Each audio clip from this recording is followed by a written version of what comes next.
acara ini akan saya buka.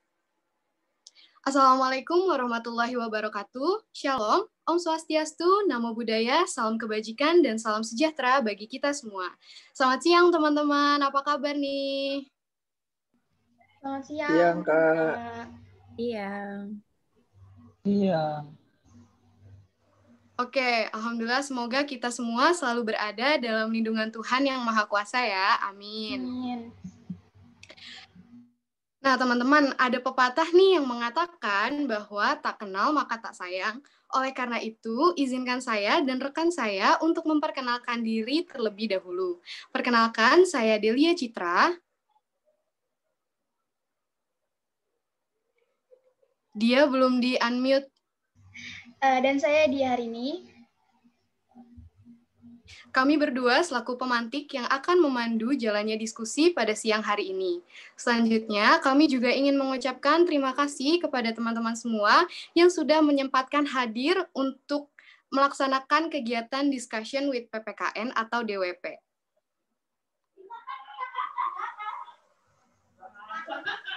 Kami juga mengucapkan terima kasih kepada Bapak Iqbal Syafruddin SPDM IP selaku pembina Opmawa PPKN FIS UNJ yang telah meluangkan waktu untuk bergabung dalam ruang virtual ini. Nah, untuk meramaikan diskusi siang hari ini, kami mengundang 3 orang narasumber yang nantinya akan berbagi perspektif mereka mengenai tema yang akan kami bahas. Langsung aja kita ucapkan selamat datang kepada para narasumber kita.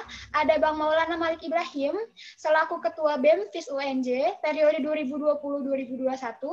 Selanjutnya ada Kak Haurah Syaharani, selaku Staf Departemen Kemahasiswaan, bidang PHMI Universitas Brawijaya. Dan yang terakhir ada Bang Nando Dey Rahman, selaku Staf Ahli Kajakda BEM KM Universitas Andalas 2020.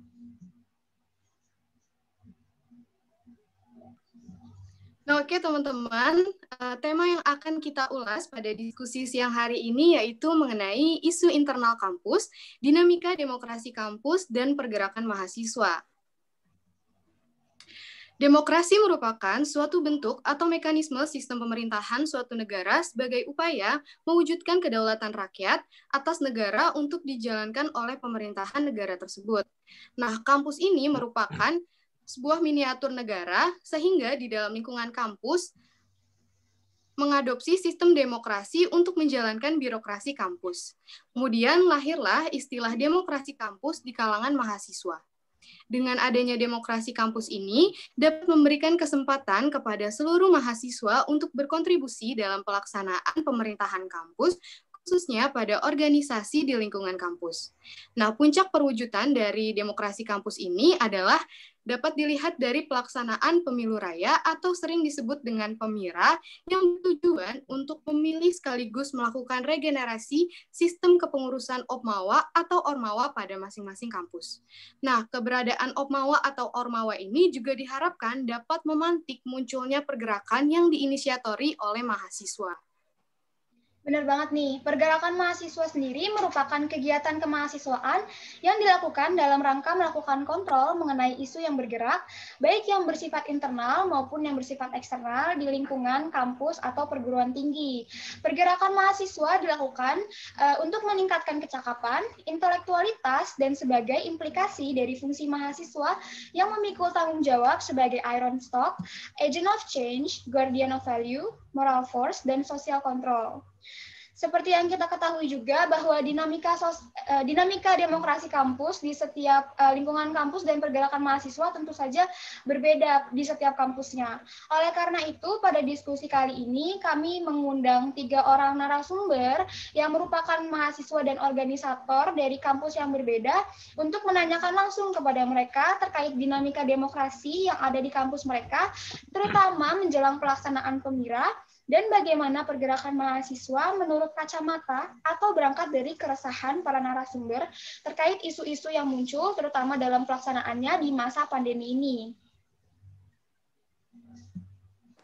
Nah, di sini telah hadir ketiga narasumber kita, yaitu ada Bang Maul, Kak Haura, dan Bang Nando. Kita sapa dulu yuk ketiga narasumber kita. Halo Kak Haura, Bang Nando, Bang Maul. Halo Kak. Halo. Apa kabar nih Abang dan Kakak? Baik, Baik. alhamdulillah. Alhamdulillah baik. Alhamdulillah, oke. Nah, teman-teman pasti udah nggak sabar kan nih ya untuk mendengarkan gagasan apa sih yang akan disampaikan oleh ketiga narasumber. Tapi sebelum itu, saya ingin mengingatkan bahwa di akhir diskusi akan ada link presensi untuk memperoleh e-sertifikat. Lalu saya juga ingin mengingatkan setelah penyampaian gagasan oleh ketiga narasumber, akan dibuka sesi diskusi yang memberikan kesempatan kepada teman-teman semua untuk menyampaikan pertanyaan atau tanggapannya terkait gagasan yang sudah disampaikan oleh ketiga narasumber. Nah, untuk bisa memberikan pertanyaan atau tanggapan, teman-teman bisa menggunakan fitur raise hand, kemudian jika sudah dipersilakan oleh saya atau dia, selaku moderator dan pemantik, teman-teman bisa menyalakan mic dan disarankan untuk menghidupkan kamera. Sebelum menyampaikan pertanyaan, juga teman-teman jangan lupa ya untuk menyebutkan identitas seperti nama dan asal instansi, dan juga menyebutkan kepada siapa pertanyaan atau tanggapannya itu ditujukan. Nah, oke teman-teman, untuk mengefisiensikan itu, kita langsung aja yuk ke narasumber kita yang pertama, yaitu Bang Maul. Halo Bang Maul. Halo Bang Maul. Halo Delia. Sudah ready ya Bang? Oke, siap-siap. Oke Bang, langsung aja nih ya. Menurut Bang Maul nih, seperti apa sih Bang dinamika demokrasi kampus yang ada di UNJ?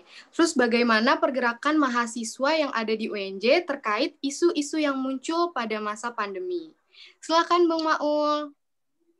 Oke, sebelumnya saya ucapkan terima kasih banyak kepada teman-teman BMKN yang mengundang saya gitu ya sebagai pembicara pada siang hari ini. Mungkin saya minta izin dulu ke Mbak Haura dan juga Mas Nando ya.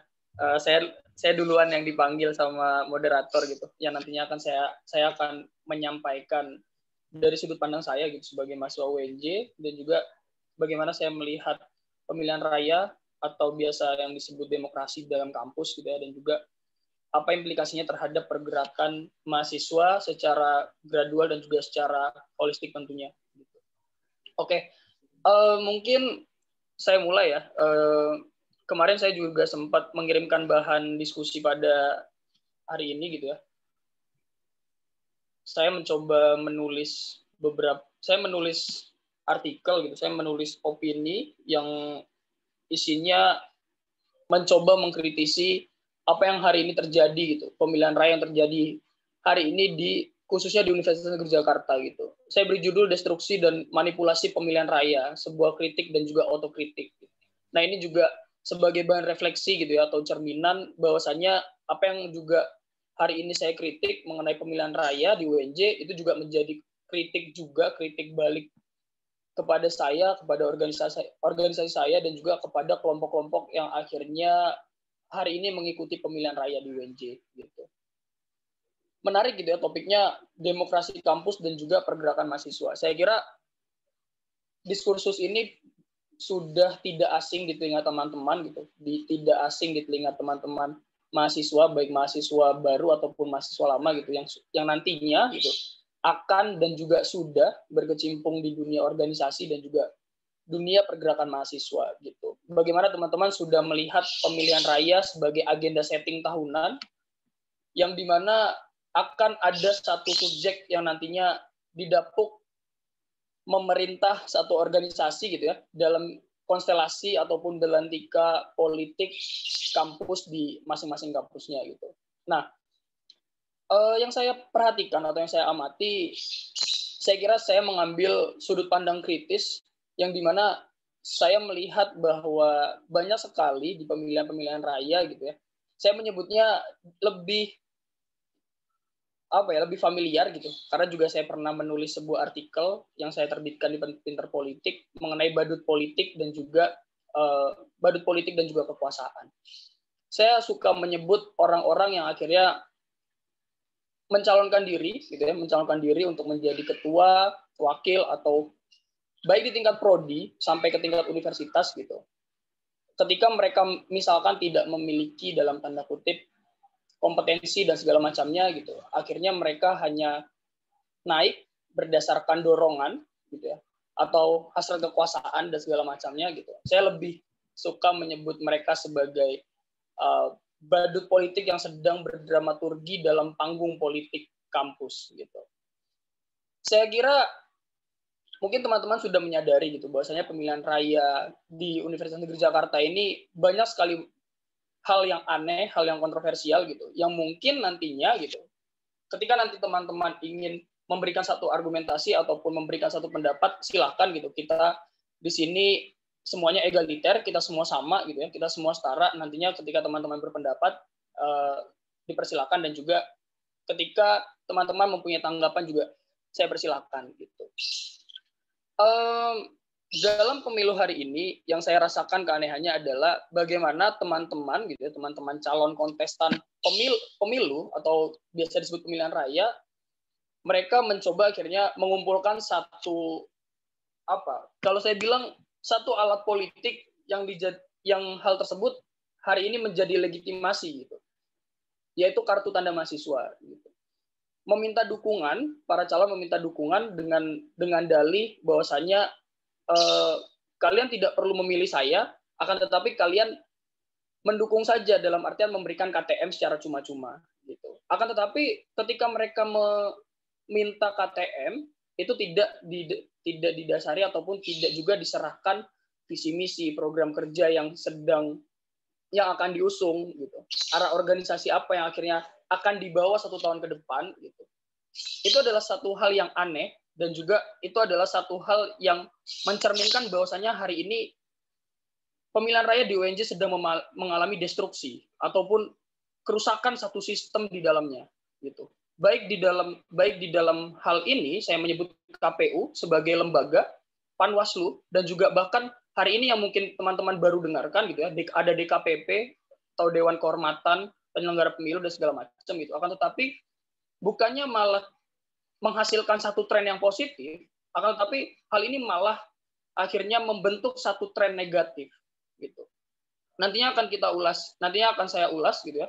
Nah, dan juga yang mungkin teman-teman akhirnya pahami gitu. Mungkin teman-teman juga rasakan banyak sekali gitu ya, afeksi naif atau sikap naif yang dimana banyak sekali para calon gitu ya, para calon ketika nantinya sudah terpilih gitu. Mereka hanya ketika kampanye mereka hanya menjual jargon politis, mereka hanya mengkampanyekan, mereka hanya menjanjikan satu janji-janji politik, akan tetapi hal tersebut tidak direalisasikan secara berkala gitu, dengan banyak alasan gitu.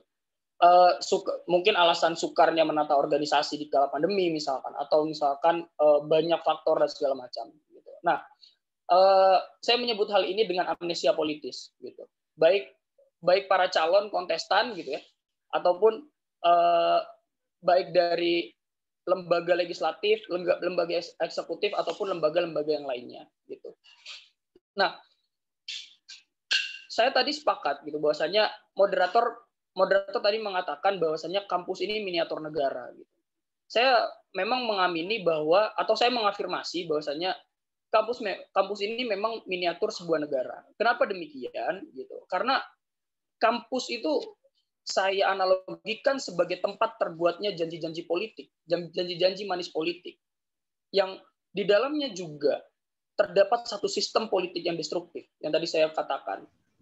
Nah, hal itu hari ini menjadi satu cerminan bahwasanya negara kita juga mengalami hal tersebut.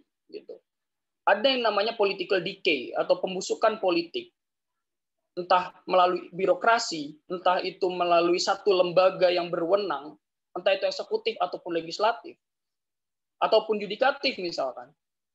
Ketiga lembaga tersebut hari ini sedang mengalami political decay atau pembusukan politik. Nah, ini yang saya kira kata-kata yang selalu mungkin dijejalkan gitu ya, yang selalu akhirnya dipaksakan untuk akhirnya kita menerima bahwasanya oke, kampus adalah miniatur negara gitu, yaitu kita ada organisasi eksekutif, organisasi legislatif, dan segala macamnya gitu.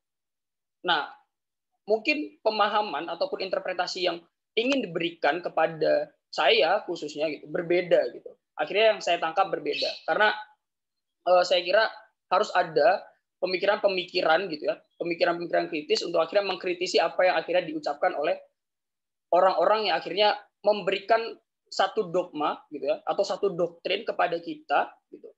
Dan akhirnya kita tidak perlu terus-terusan percaya gitu. Dan saya ingin memberikan himbauan gitu ya. Saya memberikan himbauan kepada mungkin teman-teman mahasiswa baru yang bergabung dengan diskusi ini. Jadi jangan percayalah apa kata senior gitu.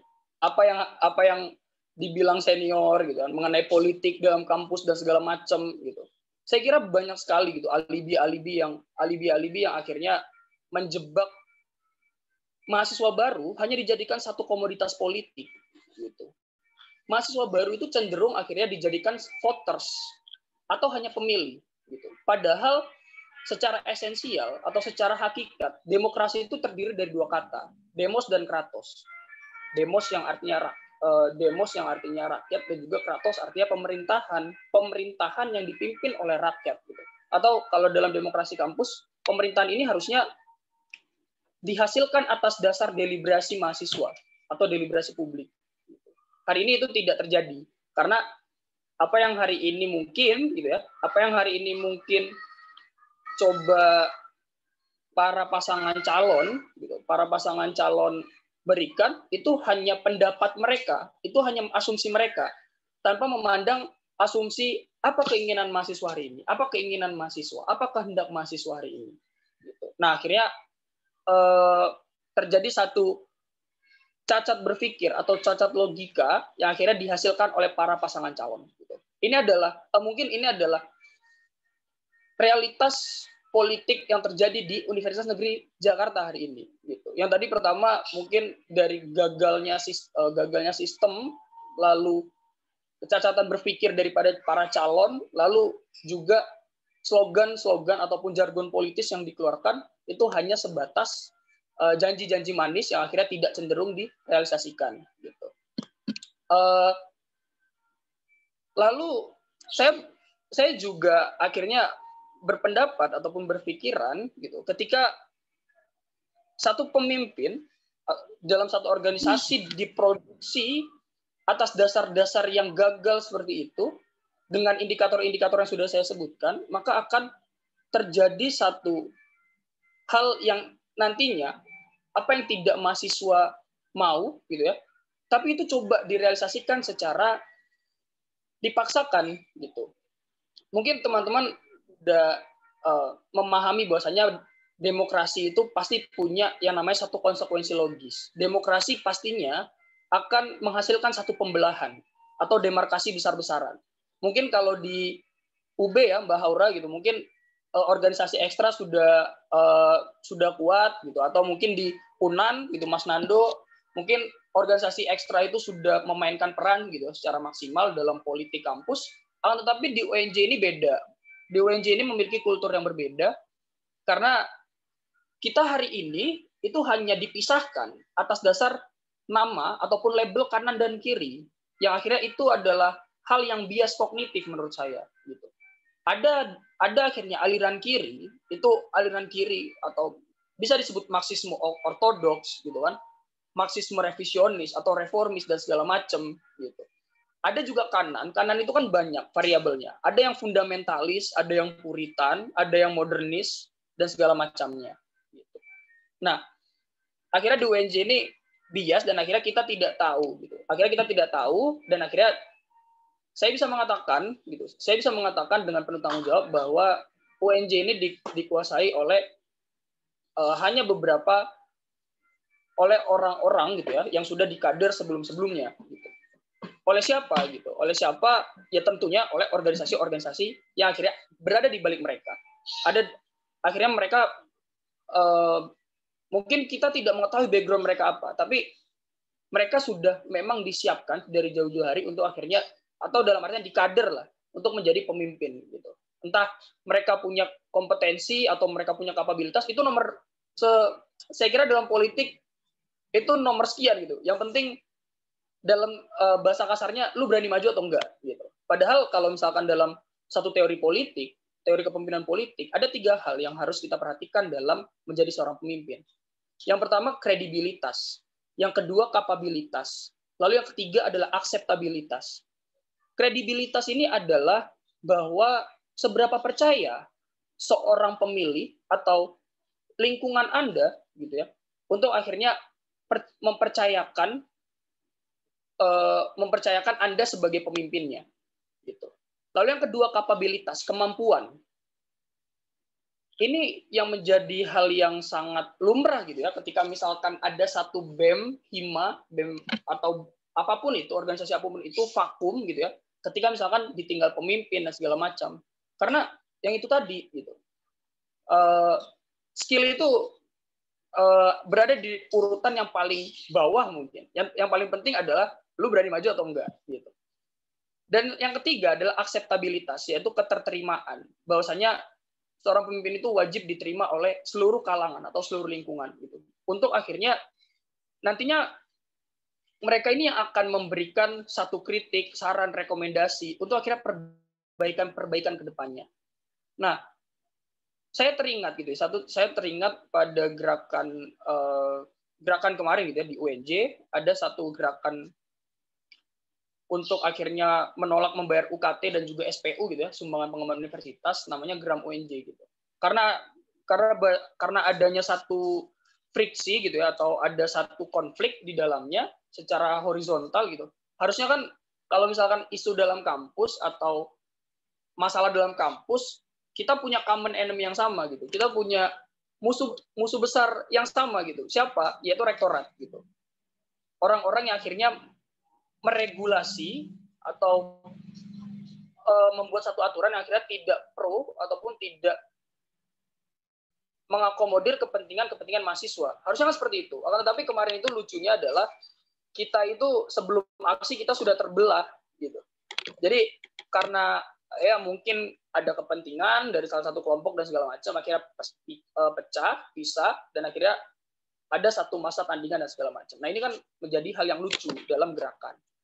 Nah, saya kira ada satu kaitan gitu, ada satu kaitan ketika kita melaksanakan PEMIRA dan juga pergerakan mahasiswa gitu. Nah, ketika satu pemimpin itu sudah diabsahkan gitu, atau sudah terpilih gitu, maka pemimpin itu pasti mempunyai afiliasi. Pemimpin itu pasti memiliki satu kelompok besar yang dimana ketika bergerak, ketika menentukan arah gerakan organisasi, pasti mengacu kepada organ-organ tersebut.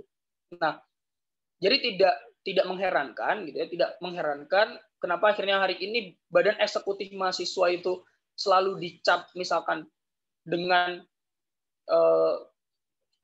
kata-kata gitu ya, atau dengan frase Badan Eksklusif Mahasiswa, gitu kan, atau dengan misalkan orang yang IO dan segala macam gitu, itu sudah tidak asing gitu ya di telinga kita sebagai mahasiswa lama gitu. Dan mungkin ini adalah hal atau realitas politik yang harus dipelajari oleh teman-teman mahasiswa baru agar akhirnya mereka juga paham, maka juga akhirnya mereka sadar bahwasanya di dunia kampus ada hal yang juga jelimet gitu, yang juga ada sebuah sistem yang rumit di situ. Nah, saya kira itu yang bisa saya sampaikan. Mungkin juga nanti kita lanjutkan di sesi diskusi, mungkin juga akan ada gitu ya pertanyaan-pertanyaan atau tanggapan-tanggapan dari teman-teman yang lain, biar akhirnya kita nanti bisa leluasa berdiskusi. Jadi nggak hanya center di satu orang ataupun ketiga pembicara ini. Mungkin itu saja, Dela dan Riri. Untuk selebihnya saya kembalikan ke moderator. Oke, terima kasih Bang Maul atas penyampaian gagasannya yang cukup relevan dengan situasi kondisi di UNJ. Jujur, saya tertarik banget nih sama pernyataan Bang Maul mengenai badut politik dan legitimasi KTM ataupun KRS. Nah, teman-teman, kita lanjut aja ke pemateri yang kedua, yaitu Kak Haura Syaharani. Halo, Kak Haura. Halo. Oke, mungkin Kak Haura bisa langsung untuk memaparkan gagasannya terkait dinamika demokrasi kampus yang ada di Universitas Brawijaya dan pergerakan mahasiswa yang ada di Universitas Brawijaya, khususnya pada isu-isu yang muncul di masa pandemi. Silakan Kak Haura. Oke, aku nggak akan pakai PowerPoint ya, dan karena aku di sini dari Brawijaya, sedangkan mungkin audiens di sini kan hampir semua dari UNJ ya, jadi mungkin aku nggak akan terlalu banyak ngebahas soal teori, cuman aku akan lebih banyak cerita aja agar kalian dapat gambarannya dulu di UB itu kayak gimana sistemnya gitu. Jadi sebenarnya kalau misalkan di UB sendiri itu sama ya, namanya Pemira juga. Dan benar kata Mas Maul tadi bahwasanya kalau di sini tuh nyebutnya OMEK biar lebih singkat. Jadi organisasi ekstra semacam HMI, PMI itu nyebutnya OMEK gitu. Memang sangat kehidupan OMEK di sini sangat ya tinggi lah, nyala di mana-mana gitu. Nah, kalau misalkan kita sendiri untuk Pemira, Pemilwa, dan Pilkahim itu biasanya kami laksanakan di bulan November. Makanya di UB itu ada yang disebut sebagai November Ceria. Meskipun sebenarnya nggak ceria sih dalam pelaksanaannya, soalnya pasti ada gontok-gontokan di setiap fakultas, gebuk-gebukan itu pasti di mana-mana ada gitu. Jadi kalau misalkan Pemira mungkin sama di kalian ya, milih kalau misalkan BEM yang satu universitas namanya apa? BEM U ya? Di UNJ. BEM UN, Kak, biasanya disebutnya. BEM UN ya. Nah, kalau misalkan di UB itu nyebutnya EM. Nah, jadi kalau misalkan di UB itu pemiranya milih Pres sama Wapres EM dan juga milih DPM pusat. Jadi kalau misalkan Pres Wapres EM ini kan di bagian eksekutifnya, sedangkan kalau untuk legislatifnya itu DPM pusat. Jadi DPM yang terdiri yang mewakilkan semua fakultas gitu. Kemudian setelah Pemira barulah dilaksanakan Pemilwa yang itu lingkupnya itu di setiap fakultas yang memilih Pres dan Wapres BEM serta BEM fakultas ya maksudnya, serta abis itu DPM per fakultas. Jadi DPM-nya ada yang DPM fakultas, ada yang DPM pusat gitu. Baru kemudian dilaksanakanlah Pilkahim. Nah, jadi kalau Kahim itu kan lingkupnya jurusan ya. Kalau misalkan di fakultas lain aku kurang tahu ya, tapi kalau misalkan aku sendiri kan FISIP, aku kan dari jurusan politik.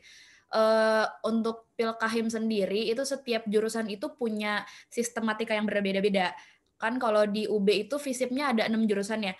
Pemerintahan, sosiologi, politik, psikologi, sosiologi sama aduh tadi apa aja yang udah kesebut ya?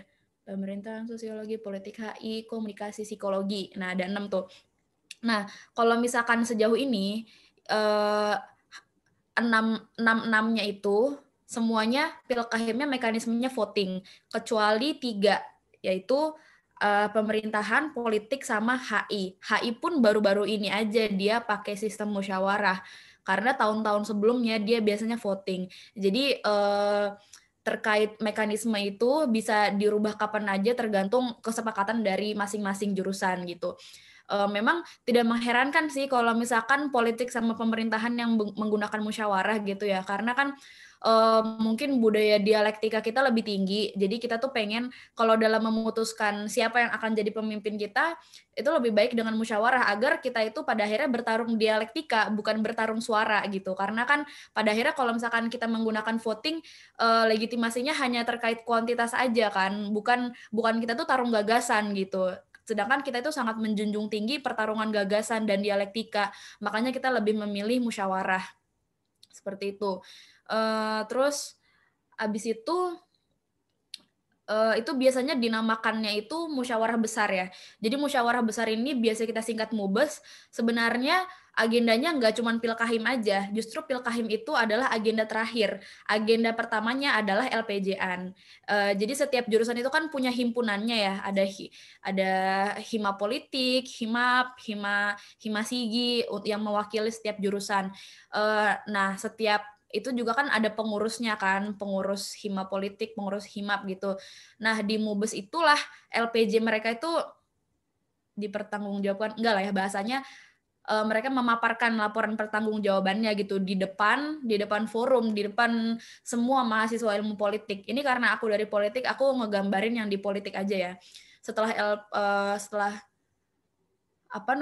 LPJ-an baru deh tuh pemilihan presidium, terus abis itu pemilihan Kahim, pokoknya banyak deh agendanya, bahkan sistematika sidang, bukan sih, maksudnya peraturan sidangnya itu setiap tahun itu pasti dibahas lagi. Jadi musyawarah kita ini mekanismenya pakai mekanisme sidang dengan presidium 1, 2, 3 dan juga peserta forum kayak gitu. Makanya supaya lebih kondusif aja sih, supaya nggak kebanyakan AUEO gitu. Meskipun dengan adanya mekanisme juga tetap rame sih. Kalau misalkan kalian nonton, seru deh. Ini kayaknya masih ada deh. Kalau kalian penasaran, coba search di YouTube Himahi UB. Itu mereka tuh lagi Pilkahim sekarang. Udah hari ke-13. Itu masih belum selesai juga. Dan itu bener-bener alot banget. Bahkan tapi emang itu kurun waktu yang sangat wajar sih, karena di Hima Politik juga biasanya gitu, dari awal LPJ-an sampai Pilkahim itu biasanya sampai berbelas-belas hari, sampai apa ya, benar-benar mulainya tuh dari pagi sampai ketemu pagi lagi, kayak mulai jam 12 siang, kelarnya itu bisa lewat jam 12 malam, bahkan pernah aku tuh sampai ketemu, pokoknya kalau nggak salah mulainya tuh aku waktu itu sore, mulai jam 3 tuh, hari kedua terakhir ya.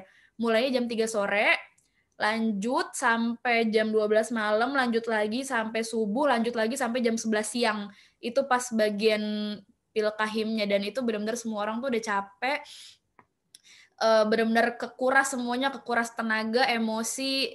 Wah, pokoknya benar-benar pertarungan banget deh pokoknya. Serunya sih gitu kalau Pilkahim ya. Karena kalau Pemilwa sama Pemira itu kan lebih ke voting gitu. Terus abis itu ini masing-masing poin aku jelasin secara singkat dulu aja kali ya, karena sebenarnya ini banyak poinnya. Dan seperti yang telah aku katakan tadi, kalau di UB itu memang kita mainnya itu main omek gitu. Karena apa? Ini sebenarnya menjadi konsekuensi atas sistem yang di sini tuh kita nggak punya sistem partai. Padahal seharusnya tuh ada partai, kayak contohnya di Unair, setauku di Unair itu mereka untuk pemilwanya itu mereka udah pakai partai. Jadi mereka di sana punya OMEK, ada HMI-nya, ada PMII-nya, tapi dipisah antara mereka yang memang hanya ingin berproses di organisasi sama yang pengen berkontestasi di politik kampus gitu. Nah, yang pengen berkontestasi di politik kampus itu masuk ke partainya gitu. Jadi nanti untuk maju-majuin orang itu mereka pakai partai. Nah, sedangkan di UB itu kan nggak ada. Jadi OMEK-nya ini mencakup sekaligus partai gitu. Mereka nggak hanya berproses kayak dalam kajian dan diskusi, tapi juga secara langsung sih sebenarnya berpartisipasi juga dalam politik kampus. Dan pada akhirnya karena tidak ada legitimasi khusus ya, kan nggak ada tuh peraturannya kan di UB kayak Pemira dilaksanakan oleh OMEK gitu, itu kan nggak ada ya. Pada akhirnya bahasan OMEK di UB itu meskipun sebenarnya semua orang udah tahu dan memang sistemnya itu pakai OMEK, tapi itu menjadi sebuah pembicaraan yang tabu gitu. Kalau misalkan kita lagi debat di Pilkahim, sebenarnya kita tuh tahu pemetaan aktornya siapa aja. Oh, ini yang ngomong dari anak GMI, ini yang ngomong dari anak HMI. Tapi nggak ada yang nyebut gitu loh. Nggak ada yang nyebut kayak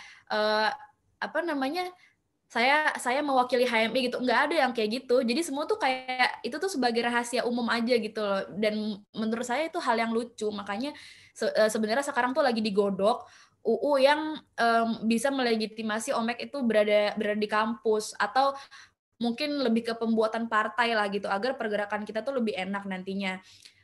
Cuman serunya OMEK itu dinamikanya tinggi di UB, karena OMEK itu nggak segitunya berjaya ya, kita juga punya oposisi. Nah, di UB itu ada juga kelompok antinya, kelompok anti OMEK itu ada, kita nyebutnya AO gitu. Nah, biasanya anak-anak AO sebenarnya AO ini setauku awalnya dibentuk itu mereka tuh memang sebagai oposisi. Jadi misalkan ada rezim yang sedang berjalan, mereka itu nanti kemudian jadi watchdog gitu loh. Mereka jadi watchdog yang mereka menilai, mereka sebagai fungsi check and balances ini mereka kerjanya bagus apa enggak. Tapi pada akhirnya kemudian AO ini malah jadi ikut-ikutan berkontestasi. Mereka juga daftar gitu, mereka juga nyalon. Itu kan pada akhirnya jadi lucu gitu loh. Kalian itu oposisi, kok kenapa malah jadi ikut-ikutan berpolitik juga, padahal kan mereka komentarnya adalah ini anak-anak OMEK politis banget sih. Lah sekarang mereka juga berpolitik, itu kan sebuah hal yang lucu gitu. Dan juga sebenarnya AO ini mereka tuh nggak mau disebut AO, mereka maunya dibilang netral. Mereka tuh ngakunya, enggak, gue netral kok, apaan sih kalian tuh omek, kalian tuh pada berpihak, kayak kita doang netral gitu. Padahal sebenarnya ya yang anak-anak netral itu beneran ada gitu. Yang anak-anak netral itu beneran ada, yang memang mereka nggak AO tapi mereka nggak omek juga gitu. Biasanya mereka tuh bahan jualannya ke maba adalah bawa-bawa netral gitu. Ayo deh, kalian join aja sama kita tuh netral, kalian jangan ke bawa-bawa omek gitu. Tapi kalau saya lebih mempercayai gini sih, maksudnya netral itu beda loh dengan independen.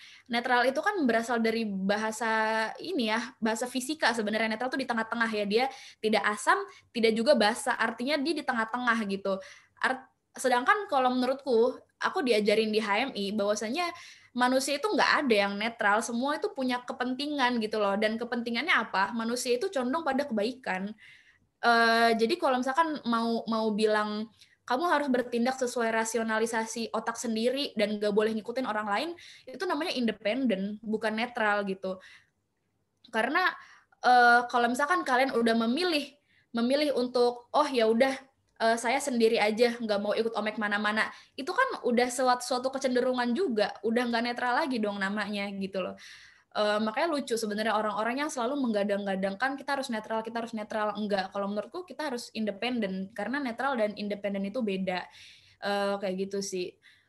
Terus juga apalagi ya, sama nggak hanya ada AO juga, tapi kita ada juga pihak-pihak yang memang beneran oposisi. Kalau kalian mau cek, silakan cek di Instagram, itu ada akun namanya Boykot EMUB, itu memang beneran oposisi. Dia di situ postingannya nyinyir semua, benar-benar nyinyirin rezim yang sedang berjalan gitu. Kan kalau misalkan di HMI itu kan panggilannya Kanda Yunda ya, sedangkan kalau misalkan di kami itu ada Aki dan juga Ukti gitu. Nah itu mereka biasanya tuh nyinyir banget gitu. Wah kacau banget nih, gimana nih Kanda-Kanda kerjaannya berantem aja. Terus mereka biasanya kayak nge-spill dokumen-dokumen yang seharusnya rahasia sama mereka dibuka di situ. Pokoknya kayak kasus-kasus yang terselubung, yang tabu itu mereka buka semua di situ. Ya memang sih kadang-kadang itu menjadi apa ya, pembunuhan karakter gitu. Tapi sebenarnya itu bagus sebagai evaluasi dari Omek sendiri agar tidak agar kerjaannya tuh nggak salah-salan gitu. Kalau sekarang boykot EM kebetulan lagi vakum kayaknya. Tapi ada yang baru lahir lagi namanya Elektoral Brawijaya. Kalian boleh cek elektoralnya pakai C. Elektoral Brawijaya itu kalian cek aja di situ ada gitu. Terus kalau misalkan mengenai pergerakan di UB ya, mengenai semasa pandemi ini sebenarnya masih cukup lumayan gerak sih, karena kan rata-rata yang gerak itu kan rata-rata kalau anak-anak pergerakan tuh kayak anak-anaknya tatak sih gitu, jadi kayak bodo amat mereka mau pandemi, mereka tetap stay di Malang dan mereka tetap ikut konsolidasi dan berbagai macamnya gitu. Biasanya kalau misalkan di UB itu kalau yang formal itu yang menjadi inisiatornya itu kalau dari EM-nya itu dari Kementerian Jakwilnas, Kebijakan Wilayah Nasional, kemudian kalau dari BEM Fakultas itu dari Kementerian Kastrat, terus baru di tataran himpunannya itu dari divisi keilmuan. Nah, nantinya kemudian si Jakwilnas ini biasanya dia yang menginisiasi untuk bikin aliansi mahasiswa, yang dimana nanti aliansi mahasiswa ini akan juga menggabungkan tidak hanya seluruh fakultas, tapi juga biasanya mengajak Omek dan juga anak-anak kampus lain gitu. Terus habis itu apalagi ya, banyak sih mereka juga kalau misalkan untuk saat ini paling aktif menyuarakan mengenai Omnibus Law ya. Dan kalau untuk Omnibus Law sendiri, insya Allah kalau di UB saat ini semuanya satu suara, tidak banyak dinamika yang terlihat gitu ya. Jadi lebih banyak dinamikanya terlihatnya di skup Malang, bukan di skup UB gitu. Mungkin sebagai gambaran ya, kalau misalkan di UB itu Omeknya yang aktif itu ada HMI, kami, PMII, dan juga GMNI. Jadi untuk yang seperti GMKI dan IMM dan CGMI itu kurang aktif di Brawijaya. Sama juga kalau untuk yang ikut ke dalam pergerakan Omnibus Law itu aktornya ada lagi dari Cipayung. Jadi Cipayung itu gabungan apa ya, semacam organisasi gabungan dari berapa omek ya? 4 kalau nggak salah yang tadi aku sebutin itu, cuman nggak tahu sih, aku agak lupa juga. Ya mungkin itu dulu kali ya, untuk lebih dalamnya nanti kita bisa bahas setelah ini gitu. Makasih. Oke, terima kasih Kak Haura. Penyampaiannya sangat bagus sekali nih Kak Haura. Dan saya juga setuju nih sama pernyataan Kak Haura yang mengatakan bahwa mekanisme pemilihan di 3 prodi, yaitu ilmu pemerintah, politik, dan HI, itu menggunakan mekanisme musyawarah gitu, yang mana lebih mengutamakan kualitas ketimbang kuantitas. Nah, mungkin ini bisa jadi apa ya, sebuah gambaran baru nih untuk demokrasi di kampus saya sendiri, yaitu UNJ. Terima kasih Kak Haura. Oke, kita lanjut ke narasumber kita yang terakhir, yaitu ada Bang Nando Day. Halo Bang. Iya, halo Del. Oke, Bang Nando ini Suara merupakan mahasiswa. Ada kok Bang suaranya. Bang Nando ini merupakan salah satu mahasiswa aktif ilmu politik Universitas Andalas yang telah lama nih berkecimpung dalam organisasi kampus. Untuk itu, mari kita tanyakan langsung aja ke Bang Nando nih, bagaimana sih Bang dinamika demokrasi kampus yang ada di Universitas Andalas, dan bagaimana juga pergerakan mahasiswa di Universitas Andalas, khususnya yang berkaitan dengan isu-isu yang muncul pada masa pandemi ini. Silakan Bang Nando.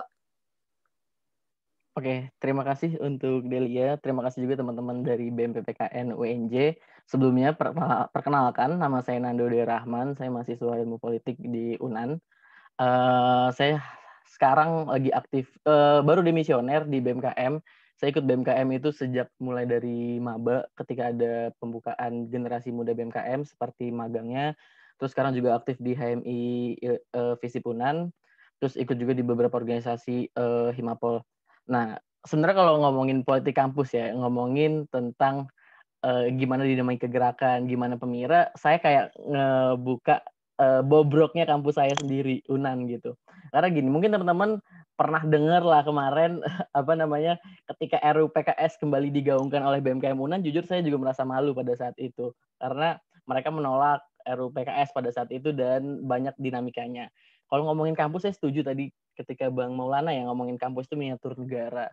Kita bicara demokrasi gitu. Salah satu pilar demokrasi kan adanya trias politika. Tapi di kampus saya sendiri, mungkin kalau ada teman-teman kampus saya, maaf ya, maksudnya ini saya emang buka-bukaan aja, daripada apa adanya aja.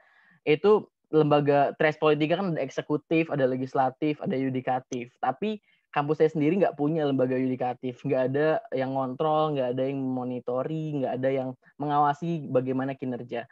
Pilar demokrasi itu kan lembaga-lembaga itu kan seharusnya sejajar gitu, harus punya independensi dan juga nanti ada check and balance antar lembaga gitu. Nah, ngomongin pemira, saya pernah berkecimpung pada saat itu karena gini, ini sesuai dengan penelitian dari senior saya bahwa di BMKM UNAN, di sistem bagaimana tata negara keluarga mahasiswa UNAN itu emang ada salah satu organisasi lembaga yang mendominasi, yaitu lembaga internal kampus sendiri. Nah, jadi kalau di UNAN sendiri beda sebenarnya sama, mungkin agak mirip dengan budayanya di UNJ ya. Ada salah satu dominasi lembaga internal atau lembaga dia bisa disebut eksternal tapi juga ada di internal gitu.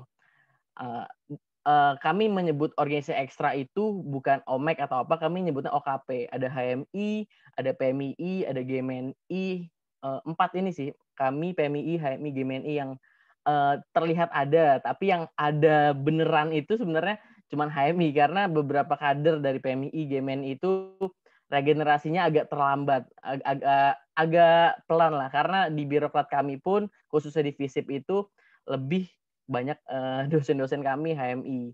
Nah, kalau ngomongin pemira, kalau saya di jurusan ilmu politik sendiri dan di FISIP itu sendiri pernah punya dinamika yang sangat memalukan pada saat itu. Seluruh organisasi mahasiswa ekstra OKP ini, HMI, GMNI dan kawan-kawan pernah bertarung di salah satu pemira FISIP dan pada akhirnya membuat sebuah BEM FISIP itu pecah. Semua banyak ketidaksetujuan terhadap BEM FISIP.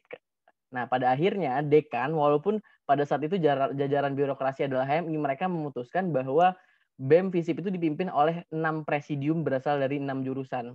Nah, mulai dari situ, FISIP Universitas Andalas akhirnya BEM-nya tidak ada gerak. Dia tetap stagnan gitu aja. Dan akhirnya mahasiswa kita sendiri, walaupun mereka tergabung HMI, GMNI, mereka tuh punya budaya yang sangat kental. Mereka punya kaderisasi jurusan, itu kaderisasi jurusan yang sudah disepakati dari awal bahwa kita boleh, teman-teman HMI, teman-teman GMNI boleh ikut dalam sebuah kaderisasi, tapi nggak boleh secara memaksa atau secara terang-terangan mengajak anak, misal mahasiswa baru untuk masuk ke organisasi ekstra itu sendiri. Dan pada akhirnya kami sepakat semua, kahim kami sendiri, sebenarnya kahim ilmu politik sebelumnya itu dari GMNI, tapi karena nggak punya kader, nggak ada orang yang mau untuk maju dari non organisasi ekstra, akhirnya secara terpaksa kahim ilmu politik itu dari organisasi ekstra. Begitupun juga FISIP. FISIP ini di Universitas Andalas harus bersih dari kata organisasi ekstra karena pernah ada sejarah yang kelam, pernah ribut, pernah cekcok antar organisasi ekstra yang membuat nggak matinya Ormawa di FISIP pada saat itu. Nah, kalau ngomongin Universitas Andalas, kami di BEM itu sebutannya kan tadi UNJ, BEM UN, di UB BEM EM ya. Kalau di UNAN tuh BMKM UNAN, tapi ada hal yang lucu. Kan BMKM ini sebutannya keluarga mahasiswa Universitas Andalas, tapi ada 3 fakultas yang terdiri dari Fakultas FISIP, Fakultas Hukum, dan Fakultas Ilmu Budaya itu yang tidak mengakui kedaulatan BMKM UNAN. Nah, itu karena prosesnya itu sudah panjang banget. Dari tahun 98 itu sudah mulai dinamika itu muncul. Karena pada saat itu BMKM UNAN pas reformasi, mereka tidak berani untuk menyuarakan pada saat itu gerakan mahasiswa di tahun 98, dan BEM Fakultas Hukum yang waktu itu saya lupa dimotori siapa, dan yang saya ingat BMKM UNAN ketua BEM-nya itu mantan ketua KPU yang sudah meninggal, Pak Husni Kamil Malik. Itu dikirimi pakaian celana dalam wanita ke Sekre BMKM UNAN karena dibilang BMKM UNAN ini banci, BMKM UNAN ini lemah, nggak mau turun ke jalan pas reformasi pada saat itu. Nah, mulai dari situ, kalau nggak salah 2004, BEM Fakultas Hukum menyatakan diri bahwa mereka tidak tergabung dalam keluarga mahasiswa Universitas Andalas, diiringi Fakultas Ilmu Sosial Politik dan juga FIB. Nah, sejak itulah segala macam bagaimana proses dinamika gerakan di UNAN ini terpecah-pecah. Karena ada 4 negara, 3 negara gabungan sama 1 negara BMKM UNAN yang menjadi motor pergerakan. Dan itu diakui oleh kampus. Kampus pun mengakui hal tersebut. Nah, kalau tadi kan ngomongin Pemira ya. Kalau Pemira BMKM UNAN ini sebenarnya lebih lucu lagi, teman-teman. Kita tadi ngomongin sistem, ngomongin demokrasi dalam pemilu kan harus ada partisipasi. Sejak tahun 2017 dari 27.000 mahasiswa UNAN itu cuman 2017 6.000 partisipasi mahasiswanya. Dan itu yang paling banyak. Kenapa paling banyak? Karena pada saat itu BMKM pencalonan ini dimotori oleh anak-anak teman-teman dari ekstra juga.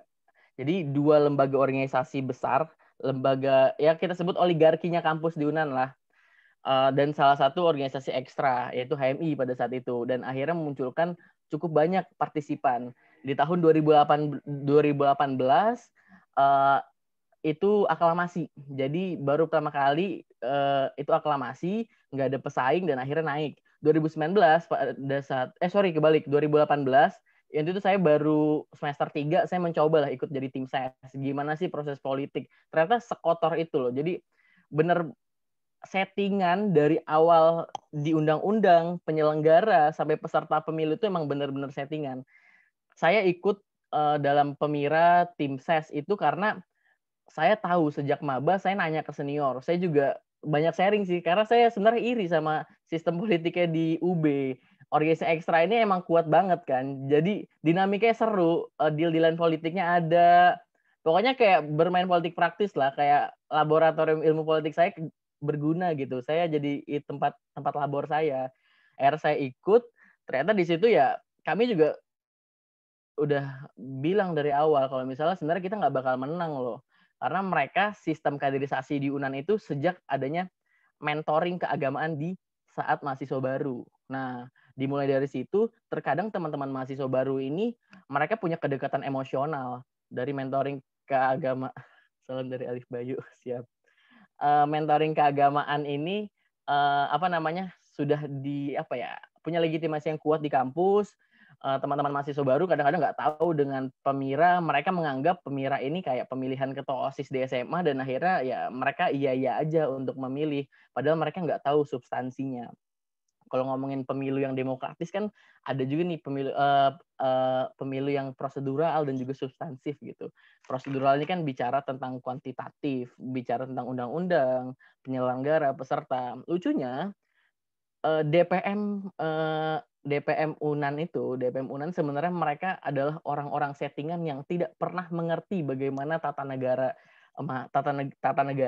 tentang undang-undang pemilu. Saya pernah pada saat itu karena sebelumnya saya belum di HMI dan saya nggak mau karena gini, ketika saya masuk ke BMKM UNAN dan ada anak HMI masuk BMKM UNAN, itu biasa dicap dan bakal diasingkan. Nah, oke. Terus pada saat itu saya belum HMI, belum menyatakan bahwa saya berpihak. Nah, kalau kata bahwa kan kita masih netral lah, itu saya masih benar-benar netral, tapi walaupun berpihak, saya buat kajian kepemiluan, buat merubah undang-undang pemilu di KM UNAN, ternyata mereka pun tidak mengerti dengan kajian yang saya buat. Saya buat legal drafting, buat naskah akademik segala macam, mereka pun nggak ngerti sistem pemilu. Akhirnya mereka menolak mentah-mentah tanpa ada penolakan yang jelas. Pada saat itu karena saya seorang diri, saya nggak punya kelompok. Misalnya saya nggak punya HMI lah, misalnya saya nggak punya HMI untuk nge-backup saya. Akhirnya saya juga bilang, wah ternyata gue kalau misalnya mau maju ke depan ini harus butuh dorongan. Nah pada saat itu baru saya ini nih kontak kanda-kanda saya gitu buat gimana sih di HMI dan segala macam. Nah apalagi ya kalau dibilang dinamika gerakan mahasiswa UNAN ini sebenarnya kalau saya bilang bobrok banget. Sejak maba sudah sistem politiknya seperti itu, mereka nggak ada yang ngontrol. DPM pun tidak mengerti, setiap LPG-an BMKM UNAN banyak dramanya. Baru kemarin drama BMKM UNAN dengan DPM yang menurut saya itu sangat-sangat settingan itu ya dipertontonkan gitu. Kurangnya di UNAN itu ya nggak ada oposisi mereka. Teman-teman HMI nggak mau ngikutin politik praktis lagi di UNAN. Mereka lebih ke kajian keilmuan, kegiatan keilmuan. Mereka pun juga bilang, kita belum sanggup, Dia bilang ke saya kan, kita belum sanggup untuk masuk ke situ. Kader kita belum cukup untuk masuk ke dalam elektoral di KM UNAN. Sehingga ya seperti itu aja. Mungkin teman-teman tahu kemarin RUU PKS ditolak sama BMKM UNAN. Banyak orang yang protes. Dan bagi kami, fakultas yang tidak bergabung dengan KM UNAN, kami pun menolak sikap BMKM UNAN seperti itu karena mereka ini dalam setiap pergerakan itu nggak ada tahap diskusi. Mereka itu diskusi secara internal, konsolidasi. Seharusnya kan konsolidasi ini diskusi ini dilakukan kepada seluruh jajaran mahasiswa, seluruh ketua BEM yang ada di UNAN sehingga mereka bolehlah mencatut nama UNAN untuk menolak sebuah RUU, contohnya RUU PKS. Nah mereka itu cuma sebatas instruksi BMKM UNAN kepada BEM Fakultas, teman-teman BEM Fakultas mengiyakan karena ketidaktahuan mereka terhadap sebuah isu dan pada akhirnya ya mereka pun mengiyakan aja. Itu sebenarnya hal-hal lucu sih. Kami dari sebenarnya gini, walaupun saya di FISIP, saya masuk BMKM UNAN, sebenarnya saya dikucilkan di FISIP karena sudah ada aturan tertulis bahwa warga negara FISIP, saya kan ada punya keluarga negaraan gitu, nggak boleh masuk ke BMKM UNAN. Tapi karena mungkin saya juga aktif di HIMA, jadi akhirnya senior-senior saya itu masih membolehkan saya ikut BMKM UNAN dan terus mengontrol BMKM UNAN, kasarnya seperti itu. Nah, jadi ya kayak gitulah intinya. Dinamika di UNAN itu sebenarnya hal yang selalu pengen ditertawakan. Saya pun agak malu sih ngebawa ke sini, tapi ya udah realitanya seperti itu. Dan saya suka sih kalau misalnya diajak diskusi tentang bagaimana politik kampus di UNAN. Mungkin itu sih lebih diskusi aja nanti kita. Terima kasih. Assalamualaikum warahmatullahi wabarakatuh. Waalaikumsalam warahmatullahi wabarakatuh. Baik, terima kasih Bang Nando atas penyampaian gagasannya yang sangat memberikan informasi baru nih, bahwa ternyata Andalas juga memiliki permasalahan nih dalam pelaksanaan demokrasi kampusnya.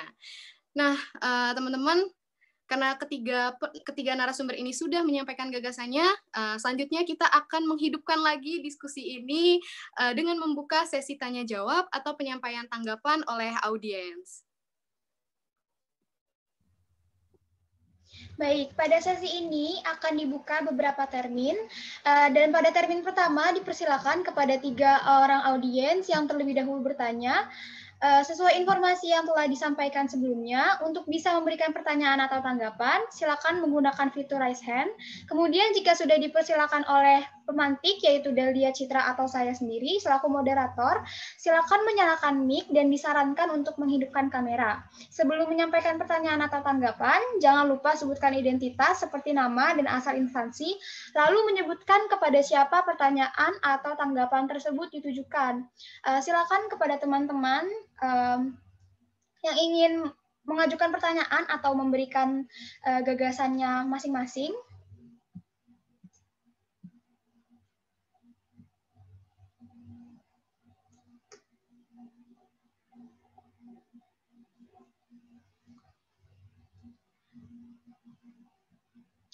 Baik, ada satu orang yang telah raise hand ya. Kepada Bang Ilham dipersilakan untuk menyalakan mic dan disarankan untuk menghidupkan kamera.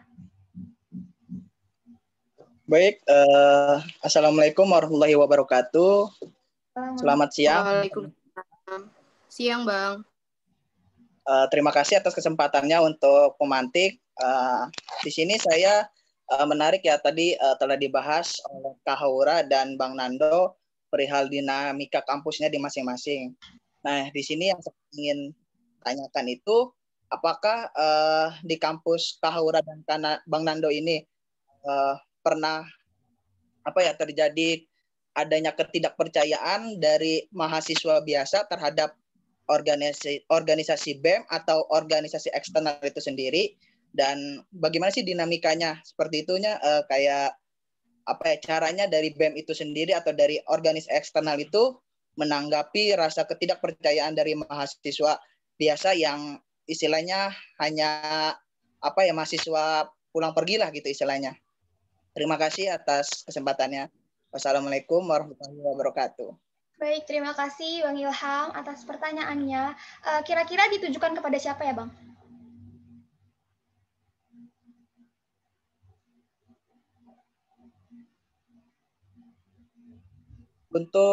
Mungkin untuk Kak Haura dan Bang Nando sendiri di kampus masing-masing. Oke, dipersilakan terlebih dahulu kepada Kak Haura untuk menjawab pertanyaan dari Bang Ilham, yaitu bagaimana, apakah pernah terjadi ketidakpercayaan mahasiswa terhadap BEM atau Ormek, dan bagaimana dinamika atau cara BEM dan Ormek tersebut dalam menanggapi hal tersebut gitu. Kepada Kak Haura dipersilakan. Oke, terima kasih untuk pertanyaannya. Sebenarnya untuk ketidakpercayaan itu pasti ada ya, terutama biasanya dari organ-organ semacam yang tadi saya bilang ya, yang boykot EMUB, Elektoral Brawijaya, sama juga kelompok anti Omek gitu. Cuman kan di sini kalau yang bisa dibilang mosi tidak percaya yang paling konkret itu pastinya dari organ-organ seperti dari boykot EM, karena mereka di sini yang memang paling independen gitu, karena nggak ada yang tahu juga ini yang megang akunnya tuh siapa gitu, jadi mereka benar-benar pure hanya mengkritisi aja gitu. Cuman masalahnya sama kenapa saya bilang kalau dari AO itu nggak konkret, karena mereka sendiri itu berpihak gitu. Jadi ada juga kelompok-kelompok yang mereka bisa bilang kami ini nggak percaya sama AO gitu. Jadi mereka maksudnya nggak kuat suaranya gitu. Dan kemudian juga kalau misalkan hanya dari boykot EM pun nggak sekuat itu juga gitu. Meskipun mereka paling konkret, mereka nggak bisa mengajak seluruh Universitas Brawijaya secara kolektif, karena memang mahasiswa di Universitas Brawijaya itu udah sangat terkotak-kotakan gitu. Kalau misalkan nggak omek, pasti anti omek gitu. Yang netral itu sangat jarang. Nggak tahu sih ya kalau di fakultas lain, tapi kalau di FISIP itu kayak gitu. Jadi mau dibilang nggak percaya sama omek, tapi pun mahasiswanya omek semua gitu.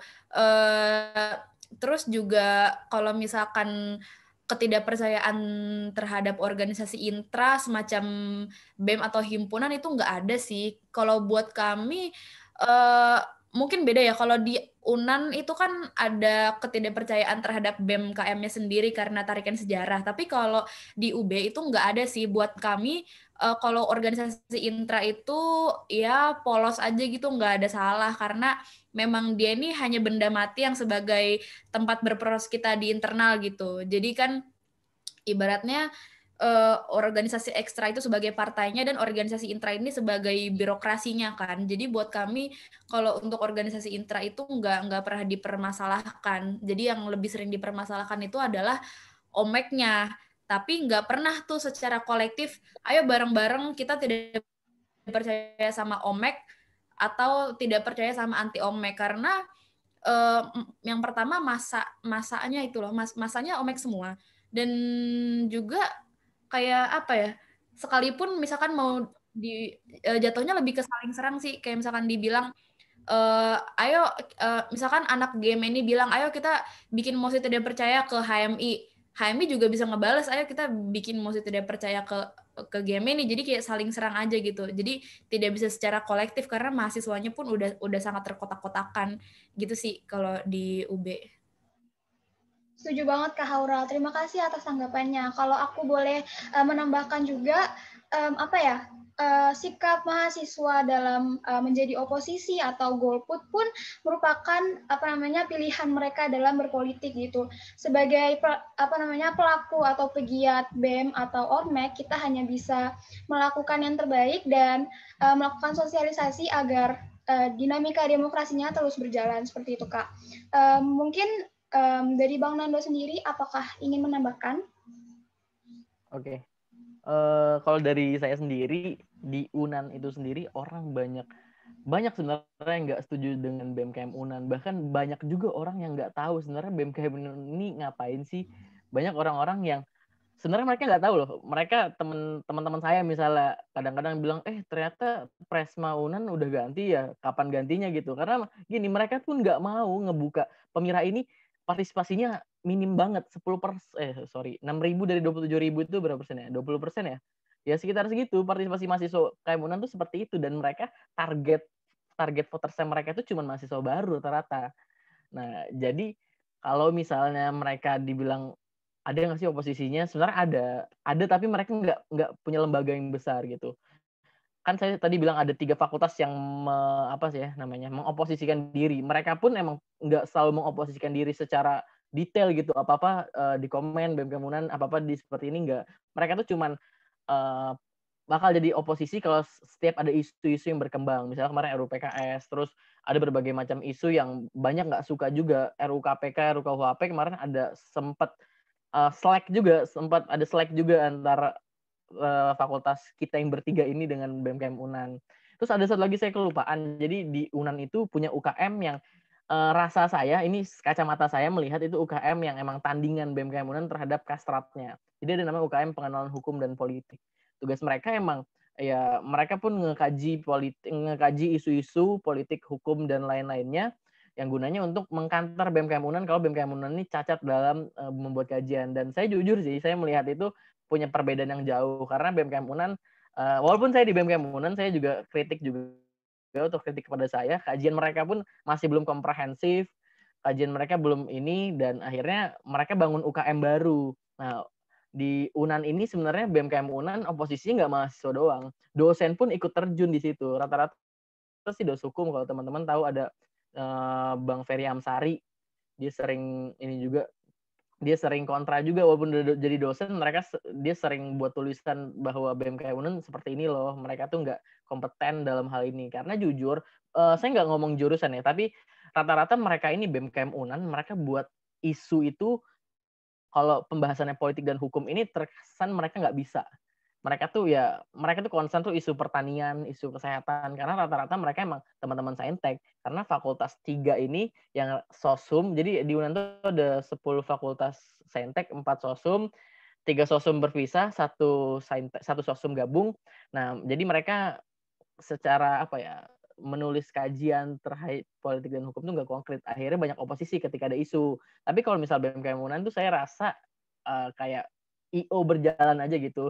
Ada ospek dia ngadain, ada Disnatalis UNAN dia ngadain, ya udah sebatas itu aja. Teman-teman partisipasi kok terhadap BMKM UNAN, kalau ada event itu banyak yang mau ikut. Tapi giliran masa gerakan mahasiswa, demonstrasi, itu mereka banyak nggak mau ikut. Kadang-kadang BMKM UNAN buat demonstrasi yang menurut saya itu cukup besar, tapi yang datang cuma 100-200 orang. Itu pernah ada tandingan pas RUU KPK sama KUHP kemarin, itu tandingannya benar-benar gila-gilaan karena BMKM UNAN buat aksi ternyata cuma ratusan orang. Terus teman-teman fakultas 3 sebaris ini, 3 hukum FISIP ini buat tandingan juga tuh. Buat tandingan demo juga di hari yang berbeda, ternyata bisa sampai ribuan orang karena yang menggerakkan mereka tuh dari dekan, dosen menggerakkan semua. Dan pada akhirnya ini jadi kritikan juga buat BMKM UNAN bahwa ternyata fakultas yang itu tuh punya gerakan yang cukup besar. Itu sih kalau oposisi di BMKM UNAN. Dikembalikan ke moderator. Baik, terima kasih Bang Nando atas jawabannya. Memang diperlukan oposisi dalam pelaksanaan demokrasi sebagai pengawas juga agar tidak terjadi ekses dan para penguasa juga nggak bisa melakukan kesewenang-wenangan dalam melaksanakan tugasnya gitu. Mungkin kepada audiens yang lain ada yang ingin berpendapat mengenai pertanyaan tadi?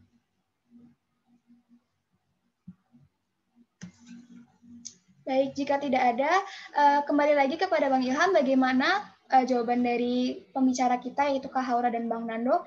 Apakah ada tambahan atau ingin menanggapi?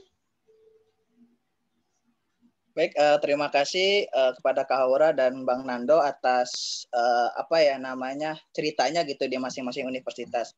Lalu mungkin izin untuk ini ya menanyakan kepada Bang Maul gitu, bagaimana sih tanggapan Abang gitu perihal bagaimana dari dalam BEM itu sendiri atau dari HIMA itu sendiri menanggapi adanya beberapa tadi yang mahasiswa yang biasa yang muncul rasa ketidakpercayaan gitu. Solusinya itu seperti apa sih menurut Abang Maul? Terima kasih. Baik, terima kasih Bang Ilham. Kepada Bang Maul dipersilakan. Oke. Untuk sikap, saya kira kalau misalkan menanyakan sikap, sebetulnya setiap manusia itu punya sikap masing-masing gitu ya. Kalau misalkan kita merujuk sama apa yang ditulis Plato di bukunya Republik, itu Plato pernah bilang kalau manusia itu dalam jiwanya dibekali 3 hal gitu. Akal, nafsu, dan juga timos atau gairah gitu. Jadi setiap orang itu digerakkan oleh gairahnya, digerakkan oleh sesuatu yang ada dalam dirinya sendiri untuk mencapai kebutuhan dia gitu. Kalau misalkan menanyakan si mahasiswa, kupu-kupu, kura-kura gitu kan, atau apalah sebutannya gitu kan, sebetulnya kalau dalam mahasiswa itu, kalau saya memperhatikan gitu, sebetulnya hanya dipecah jadi 2 aja sih gitu. Politis atau apolitis gitu. Atau apolitis itu bisa disebut apatetik lah, atau apatis gitu. Nah, sebetulnya nggak ada yang salah dalam menentukan sikap. Karena semua punya preferensi masing-masing gitu. Ketika seseorang tidak memiliki sikap gitu ya, atau misalkan tidak memiliki preferensi politik, tidak ingin memilih gitu kan, apatis dan segala macam, itu adalah sebuah pilihan. Nah, bebannya sebetulnya di mana gitu. Sebetulnya itu harusnya ada di organisasi-organisasi yang hari ini sedang berjalan gitu.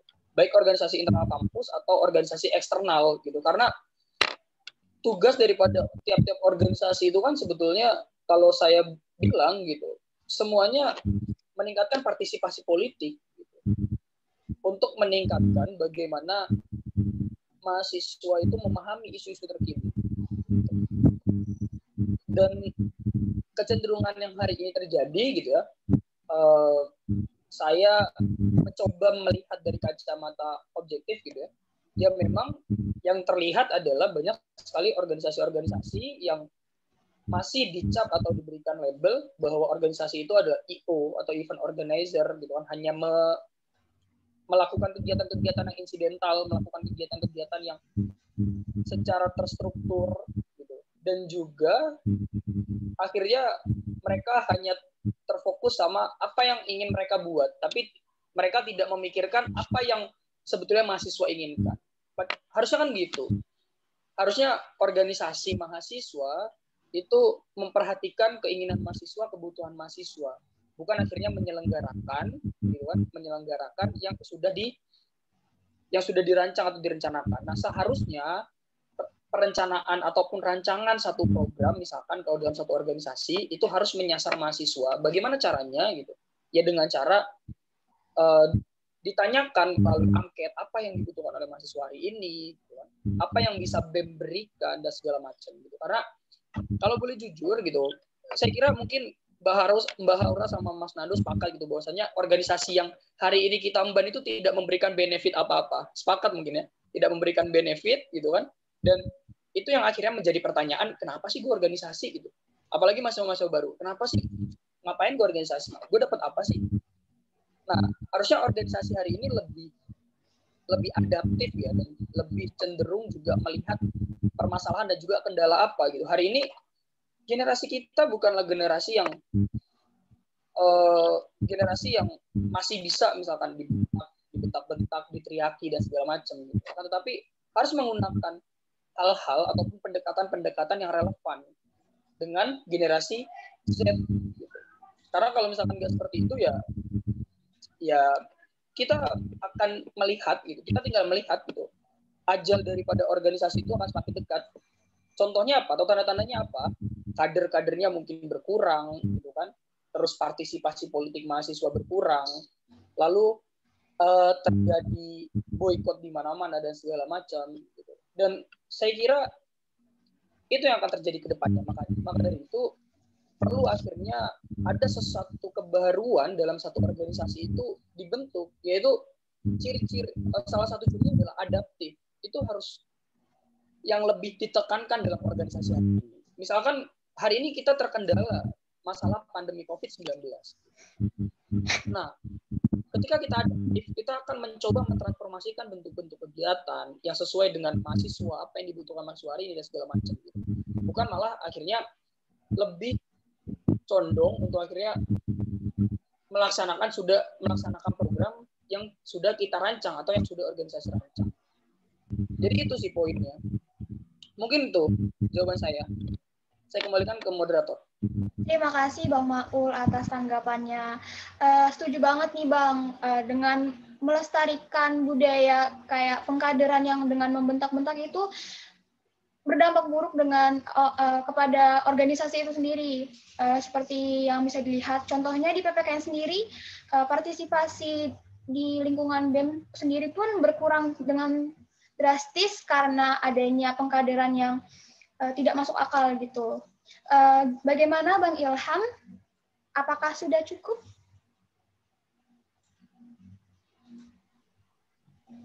Baik, terima kasih atas jawabannya tadi Bang Maul.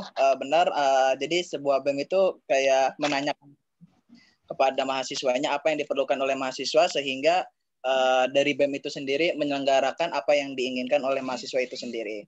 Terima kasih. Terima kasih Bang Ilham. Selanjutnya kepada penanya kedua ada yang melalui chat, yaitu Wakhid, tidak bisa on mic karena sedang tidak kondusif suasananya. Wakhid bertanya untuk Abang Nando, kenapa di UNAN nggak gabung aja itu 3 jurusan dan apa tadi ke dalam BEM KM atau membuka kembali hubungan baik dengan BEM KM sehingga BEM KM UNAN lebih bagus dalam kajian dan gerkaannya. Kepada Bang Nando, apakah dapat dimengerti pertanyaannya? Baik. Dipersilakan kepada Bang Nando mungkin untuk menjawab. Oke, terima kasih. Waki tadi ya. Iya, Waki. Sebenarnya gini, BEM, oke, saya nyebutnya BEM Nansabaris ya, karena sebutannya itu tiga fakultas yang berbeda. Mereka sebenarnya gabungnya BEM Nansabaris ini dengan BEM KM Unan bukan persoalan mereka mereka ikut campur dalam BEM KM Unan, tapi mereka itu ada salah satu undang-undang yang sebenarnya sudah didiskusikan sama BEM KM Unan dan juga DPM KM Unan terkait undang-undang ketatanegaraan, tapi belum digolkan. Itu masih belum digolkan sistem ketatanegaraan, karena gini, ketatanegaraan di BEM KM Unan masih mengomandoi beberapa BEM fakultas. Itu yang tidak diinginkan oleh BEM fakultas yang 3 sebaris itu. Mereka tidak mau ada instruksi, tapi mereka bersedia kapanpun untuk dibuka ruang-ruang diskusi untuk pembahasan kajian-kajian sosial, politik, atau hukum. Nah, itu yang belum dilakukan. Nggak ada political will dari presiden mahasiswa, tidak ada kemauan, dan akhirnya BEM KM Unan berjalan seperti itu. Di setiap pemira KM Unan, itu saya mengamati 3 kali pemira, mereka nyebutnya harmonisasi KM Unan dalam visi misinya. Saya selalu datang dan hadir saat kampanye, dan saya selalu menanyakan itu. Tapi mereka pun bilang, mereka cuma menjelaskan di visi misi. Ketika realisasi, mereka pun takut. Karena pernah juga disetting bahwa BEM Nansabaris ini buat konflik saat pemira. Dikira mereka agenda setting yang dibuat ini akan menyatukan sebuah konflik ini, akan menyatukan KM Unan pada saat itu. Ternyata tetap mereka pun masih belum mau untuk secara terbuka mengajak BEM Nansabaris ini untuk ikut bergabung. Sebenarnya itu. Mereka cuma permasalahan tata negara aja sih. Permasalahan lain itu nggak ada masalah. Dan pada akhirnya ya mereka karena dibohongi, deal-dealan politiknya nggak sampai, akhirnya mereka bilang, ya udah, setiap warga negara Fakultas Fisip, Hukum, dan FIB yang ikut campur dalam keluarga mahasiswa Unan, itu akan dicabut warga negaranya, tidak boleh ikut BEM fakultas, dan beberapa UKM tidak diakui. Jadi mereka diakui sebagai mahasiswa yang ikut kuliah aja. Secara ormawa mereka tidak diizinkan. Seperti itu. Baik, terima kasih Bang Nando. Kepada Bang Wahid ya, semoga dapat menjawab pertanyaannya. Selanjutnya ada dari Mega Juwitasari yang sudah mengangkat tangan. Kepada Mega Juwitasari dipersilakan untuk menghidupkan mikrofon dan disarankan untuk menghidupkan juga kameranya. Kepada Mega dipersilakan.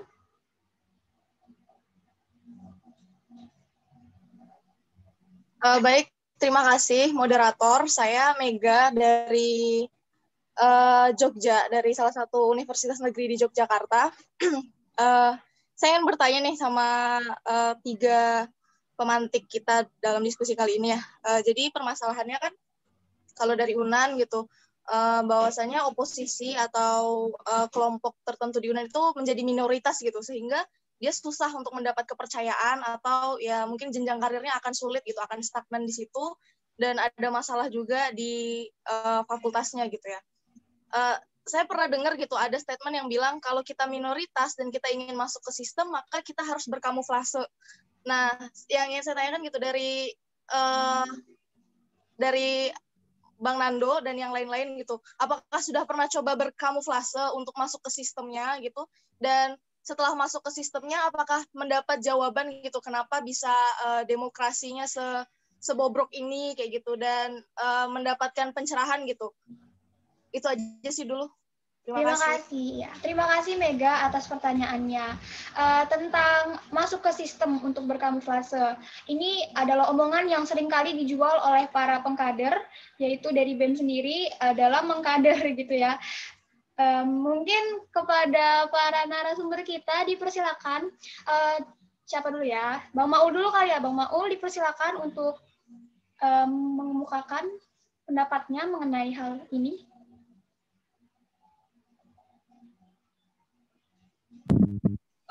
Iya, terima kasih Mega atas pertanyaannya, menarik gitu ya. Kamuflase diri gitu, kenapa akhirnya nggak berkamuflase dalam sistem gitu. Kalau ini jawaban saya ya, Saya kalau saya pribadi, saya nggak suka yang namanya kamuflase gitu. Kalau saya lebih suka terang-terangan, menohok, gitu kan. Dan akhirnya apa yang ingin saya sampaikan atau apa yang akhirnya saya ingini itu tercapai gitu. Jadi kalau misalkan kamuflase, saya nggak memilih jalan itu sih, tapi saya lebih memilih jalan mendobrak sebuah sistem gitu. Kalau misalkan dalam satu perjuangan politik itu kan ada dua hal ya yang perlu, yang mungkin teman-teman sudah mafhum lah. Bahwasanya ada dua hal, yaitu reformasi dan ada revolusi gitu. Kalau reformasi itu lebih ke arah perubahan struktural gitu kan, yang bersifat evolusioner gitu kan. Kalau revolusi itu lebih ke perubahan yang secara radikal gitu, yang dilakukan secara cepat dan segala macamnya gitu. Tapi kalau misalkan di kampus kita kan nggak bisa menerapkan hal itu. Tapi kalau saya lebih cenderung atau bertendensi menggunakan revolusi dalam kamus hidup saya gitu. Karena berkamuflase itu sama dengan kita tidak menjadi diri kita sendiri gitu. Yang pertama kita kehilangan jati diri kita sendiri. Yang kedua, kita akan teralienasi dari diri kita dan juga dari lingkungan kita gitu. Kenapa saya berbicara demikian gitu? Karena banyak orang-orang yang akhirnya berkamuflase lalu akhirnya ketahuan akhirnya mereka diasingkan dan segala macam. Saya kira lebih baik diasingkan karena satu gagasan dibanding kita diasingkan karena sudah masuk ke dalam sistem malah ketahuan gitu. Itu adalah satu hal yang memilukan bagi saya gitu. Nah, mungkin kalau jawaban dari saya itu, saya tidak memilih jalan kamuflase, tapi saya lebih memilih jalan untuk mendobrak gitu. Mungkin itu. Mungkin Aura dan juga Mas Nando punya jawaban yang lain gitu, karena ini kan tergantung subjek gitu kan. Silakan Mbak Aura dan Mas Nando. Baik, Bang Maul. Dipersilakan kepada Kak Aura atau Bang Nando untuk menyampaikan gagasannya. Siapa dulu ya? Kak Aura deh, Kak Aura boleh. Ya, aku dulu ya. Oke, mungkin sedikit menanggapi dulu pernyataan dari Mas Maul tadi ya. Kalau menurutku sih kalau untuk kamuflase itu kita kemungkinannya kecil untuk kehilangan jati diri asalkan kita fokus sama tujuan kita gitu. Karena kan tujuan kita berkamuflase di situ bukannya kita pengen menjadi seperti mereka, tapi kita hanya berpura-pura menjadi seperti mereka agar dipercayai untuk diberikan informasi-informasi gitu kan. Dan sebenarnya terus juga apa ya? Sebenarnya kamuflase dan revolusi itu menurutku bisa dilakukan secara bersamaan ketika memang revolusi itu terkendala untuk dilakukan gitu. Jadi bisa dua-duanya. Kalau misalkan konteksnya di UB sendiri, kalau misalkan memang pengen revolusi, misalkan kita nggak suka sama rezim yang sekarang, berarti kita harus bisa merebut rezim yang selanjutnya. Itu yang kami salah satu bentuk dari revolusi kita gitu. Dan kalau memang nggak bisa, maka mau nggak mau kita harus melakukan kamuflase seperti yang sebenarnya saat ini sedang kita lakukan gitu. Sebenarnya kamuflase itu nggak selalu hanya kamuflase untuk mengorek informasi itu sebenarnya nggak selalu menjadi tujuan utama. Kadang-kadang tujuan utamanya itu adalah memang karena kalau konteksnya dari HMI ya, kader-kader dari HMI sendiri itu pengen berproses di tempat itu, tapi memang saat itu bukan kita yang megang gitu. Kayak contohnya tahun lalu di EM, itu EM-nya kan yang megang itu kan kami. Sedangkan adik-adikku dari HMI itu banyak yang pengen masuk kami gitu, dimana sebenarnya itu kan sulit ya gitu. Tapi kemudian diusahakanlah agar mereka bisa masuk, digodok abis-abisan, kualitasnya agar mereka bisa diterima di sana. Memang karena dari individu mereka sendiri tuh pengen gitu loh. Nah, sekalian kalau udah masuk, coba deh nanti kayak dipesenin, coba nanti kalian lihat di dalamnya itu mereka kondisinya kayak gimana, kayak gitu. Cuman kalau misalkan untuk maksudnya untuk kalau misalkan aduh nanti takut ketahuan, itu sebenarnya sedikit hampir tidak mungkin sih, karena pasti akan ketahuan dari awal gitu loh. Pasti akan ketahuan dari awal, saking di UB itu mahasiswanya udah sangat-sangat terkotak-kotakan. Jadi kayak ngelihat mukanya aja tuh udah tahu gitu loh, ini anak pasti HMI atau ini anak pasti kami gitu. Meskipun kadang-kadang kalau misalkan kita mau daftar itu kita nggak nulis kalau kita tuh kader HMI untuk meminimalisir kemungkinan tersebut, tapi sebenarnya nanti juga pasti bakalan ketahuan gitu loh. Jadi memang kita tuh nggak ada niatan untuk ngumpetin karena memang pasti dari awal tuh udah tahu juga. Dan juga kalau misalkan kayak gitu emang agak pasti kurang berhasil sih kamuflasenya, soalnya pasti kan BPH-nya dan teman-teman yang lain juga udah tahu kalau ini tuh anak HMI gitu. Jadi kalau ngomong depan dia hati-hati gitu kan. Yang berhasil itu adalah kasusnya kayak teman saya sekarang nih. Ini juga bener sih kata Nando tadi, ini sedikit membuka kebobrokan di kampus sendiri ya. Jadi kebetulan di Hima Politik itu ada temanku yang tadinya itu dia anak yang bukan anak Omek, dia anak netral aja gitu. Tapi kemudian di tahun ini dia bergabung di HMI dan pada akhirnya dia berpihak sama kita kan. Kebetulan Hima Politik saat ini yang megang itu anak-anak anti Omek gitu. Nah, karena Bagas tahun ini udah bergabung dengan HMI, maka dengan sendirinya dia itu berpihak kepada kita gitu. Setiap kali dia habis rapat, habis ngobrol sama BPH dan panitia lainnya, pasti kejelekan-kejelekan Hima Politik tahun ini itu dibeberin semua ke forum ke forum HMI gitu. Kayak contohnya, Bang gila nih, masa tadi ketua himpunannya ngajakin kita latihan mubes, takut kali ya dia diserang kayak gitu. Pokoknya semua rahasianya dibeberin ke kita, dan itu bisa aku katakan berhasil karena banyak informasi krusial yang dibeberkan sama temanku ini gitu. Dan itu memang informasi-informasi itu kita rapatin setiap minggu untuk persiapan kita di musyawarah besar nanti. Jadi agenda kita untuk musyawarah besar nanti ya kita pengen serang habis-habisan kekuasaan saat ini gitu. Karena memang kita di sini beda golongan lah gitu. Karena tahun lalu pun justru di Hima Politik itu HMI yang dibabat habis-habisan oleh anak-anak AO gitu. Jadi berarti tahun ini kita pengen melakukan revenge lah gitu tahun ini. Kalau misalkan tahun lalu anak-anak AO berhasil bikin anak-anak HMI nangis, maka dia harus membayar itu dengan harga yang sangat mahal tahun ini gitu loh. Kita nggak akan membiarkan dia lolos LPJ itu dengan mudah. Jadi kita udah persiapan dari sekarang untuk menyerang mereka habis-habisan di musyawarah besar. Dan itu nggak akan hanya 3 hari, pasti berhari-hari, pasti lebih dari seminggu 2 minggu. Itu sih kalau dari aku. Baik, terima kasih Kak Haura atas jawabannya gitu. Agak berlawanan dengan Bang Maul ya yang menganggap bahwa dengan melakukan kamuflase kita bisa kehilangan diri, sementara Kak Haura sendiri memandang kalau kamuflase dan tetap berfokus pada tujuan kita, maka akan berhasil gitu. Dari Bang Maul sendiri, apakah ingin menanggapi atau sudah cukup? Dilanjut aja ke Mas Nando. Oke, terima kasih Bang. Kepada Bang Nando, apakah ingin menambahkan?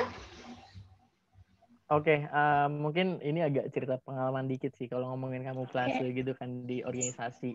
Karena gini, sebenarnya saya pernah dulu sejak masuk BEM Kemunan, saya dulu ikut BEM Kemunan karena pengen organisasi gini aja. Tapi saya juga pengen tahu gimana sih BEM Kemunan ini ada politiknya nggak sih? Sekarang saya dulu sejak maba itu pernah nanya-nanya ke beberapa kampus kayak UIN, UB, UGM itu kan emang dinamis sekali ya politik kampusnya. Makanya saya coba nanya juga ke senior, ini gimana sih Bang kalau misal mau jadi orang di UNAN itu gimana? Mereka bilang, ya kamu harus bagian dari mereka, ikut mereka, dan ya banyak orang bilang, lu bakal kehilangan idealisme lu bakal hilang dah, diri lu tuh bakal hilang. Dan waktu itu saya nyoba kayak gitu kan, ternyata emang bener-bener gak cocok sama saya. Dan saya bilang, dan sampai saya akhirnya mendeklarasikan diri bahwa saya kader HMI, akhirnya mereka sudah memotong karir politik saya pada saat itu. Nah, jadi kamuflase ini sebagai untuk cari informasi sih oke, tapi perlu ada lembaga kendaraan politik kita untuk mendorong kita buat naik juga. Salah saya waktu itu seperti itu. Saya nggak punya lembaga yang membackup saya, tapi saya mencoba mendobrak itu. Saya mencoba kamuflase dan akhirnya gagal. Karena gini, mungkin teman-teman yang sering di Ormawa tahu lah bagaimana seorang ketua BEM misalnya mengkader juniornya, dan misalnya tiba-tiba mereka disuruh orasi, mereka tiba-tiba disuruh jadi ketua panitia ini, padahal mereka nggak punya kompetensi, nggak kompeten lah. Itu wajar sebenarnya, tapi ya itu saya pernah mencoba di situ, tapi ternyata ya karena udah ketahuan duluan, akhirnya ya udah menurut saya bilang kayaknya nggak bisa nih, kamuflase ini bukan salah satu cara. Tapi bagi saya harus kendaraan politik. Misalnya di Pemira itu harus perlu ada partai politik untuk menyalurkan untuk menjadi wakil gitu, untuk mendaftarkan diri jadi presiden mahasiswa, jadi DPM itu perlu partai politik menurut saya, dan itu masih susah. Kalau di kampus saya pernah dulu diusulkan, tapi DPM-nya yang mengusulkan cuma 1 orang dan akhirnya kurang suara. Jadi penting banget sih lembaga yang membackup kita. Kalau misalnya ngomongin kamuflase ya itu bakal sia-sia kalau kita nggak punya lembaga yang nge-backup. Itu sih kalau dari saya, dibalikin ke pemantik. Baik, terima kasih Bang Nando atas jawabannya. Kepada Kak Mega, apakah jawaban dari ketiga narasumber kita sudah cukup atau ingin menambahkan dari Kak Mega?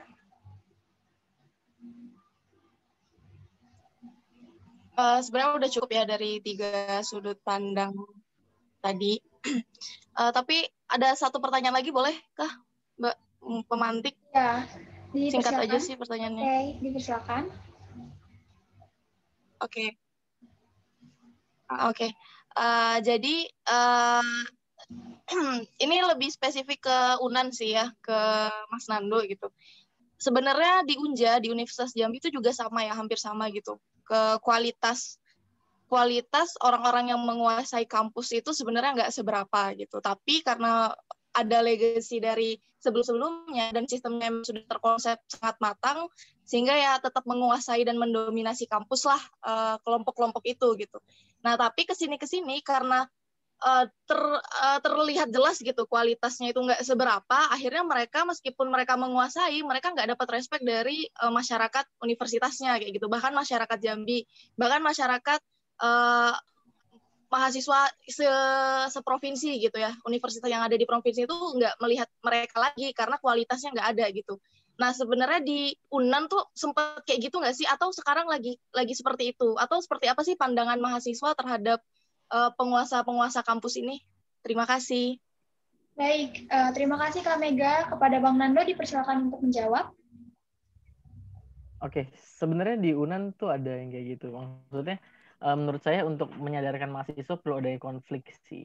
Jadi kalau di Unja sendiri setahu saya ada juga ya organisasi ekstra yang itu, kalau nggak salah PMI ya, kalau nggak salah dia juga cukup punya taring lah di Unja, setahu saya, koreksi kalau misalnya salah. Di Unan sendiri sebenarnya pernah ada permasalahan itu, dan setiap Pemira pasti mereka punya masalah karena dalam Pemira mereka selalu mencatut daerah pemilihan itu, daerah 3 fakultas yang tidak bergabung itu selalu dicatut, dan mereka selalu ada konflik di situ. Tapi konflik-konflik itu cuman sebatas saat Pemira dan saat ada isu-isu yang muncul. Misalnya ada isu kemarin sih yang konflik, benar-benar konflik sih saat RUU PKS, tapi kondisi pada saat itu pandemi dan cuman serang-serangan online, dan ya tahulah kayak buzzer di IG BMKM tuh banyak banget, dan ya udah sebatas itu. Sebenarnya perlu banyak konflik sih kalau misalnya ingin menyadarkan mahasiswa yang nggak ngerti politik kampus itu seperti apa. Karena orang banyak mikir kalau BMKM UNA, BEM itu cuma menjalankan proker gini-gini. Bagi beberapa orang yang nggak tahu. Tapi menurut saya perlu ada penyadaran itu lewat konflik. Kalau misalnya dan organisasi sih. Jadi mereka diajarkan bagaimana di organisasi, dan juga harus ada konflik yang bikin mereka berpikir ternyata seperti ini loh BEM-nya. Kalau konflik itu dari 98, Kak Mega, dari tahun 98 udah punya konflik BEM FISIP, BEM Hukum, dan BEM Kemunan. Tapi ya cuman setiap ada ini doang sih.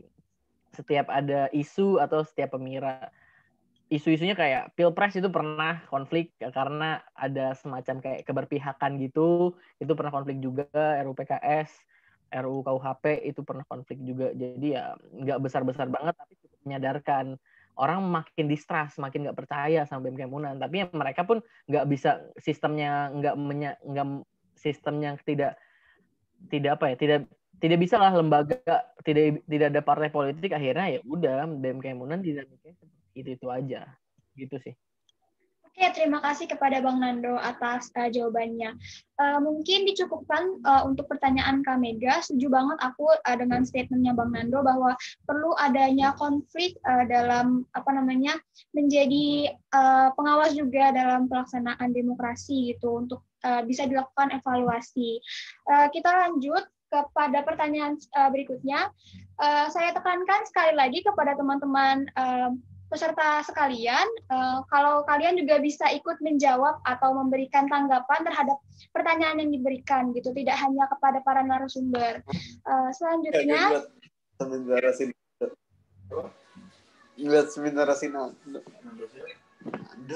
selanjutnya kepada Kak Destiny, apakah bisa dinyalakan mikrofonnya? Gimana kabarnya nih?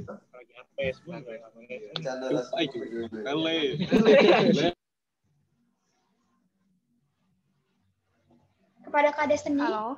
Iya, dipersilakan Kak. Oh ya, aku bacain aja ya pertanyaannya. Oke.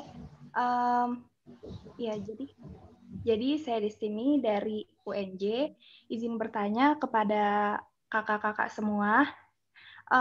Kalau misalkan kita mengacu pada labeling bahwa kampus itu miniatur negara gitu ya, yang mana kan kalau misalkan dalam negara itu ada yang namanya lembaga eksekutif, yudikatif, dan legislatif kayak gitu. Dan apa ya, pemisahan dari lembaga tersebut memang ditujukan untuk agar tidak adanya penyelewengan kayak gitu, dan untuk mewujudkan atau merealisasikan prinsip dari checks and balances itu sendiri gitu kan. Nah, kalau misalnya ada nih di lembaga kampus gitu ya, maksudnya di organisasi kampus, entah itu BEM atau DPM gitu, yang atau mungkin kalau misalkan ada lembaga yudikatif gitu. Nah, kalau misalnya di salah satu organisasi tersebut itu tidak bisa istilahnya tuh kayak mati gitu ya, tanda kutip mati, yang entah itu pengkaderannya nggak berjalan atau misalnya tupoksinya tumpang tindih dengan yang lain gitu. Apakah organisasi tersebut bisa dibubarkan gitu? Tapi kalau misalkan dibubarkan, apakah itu tidak menghilangkan esensi bahwa organisasi itu kan wadah gitu bagi mahasiswa itu sendiri? Terima kasih. Baik, terima kasih Kak Destiny atas pertanyaannya. Kepada narasumber kita, apakah ada yang ingin berpendapat mengenai pertanyaan dari Kak Destiny? Dipersilakan kepada narasumber yang ingin berpendapat.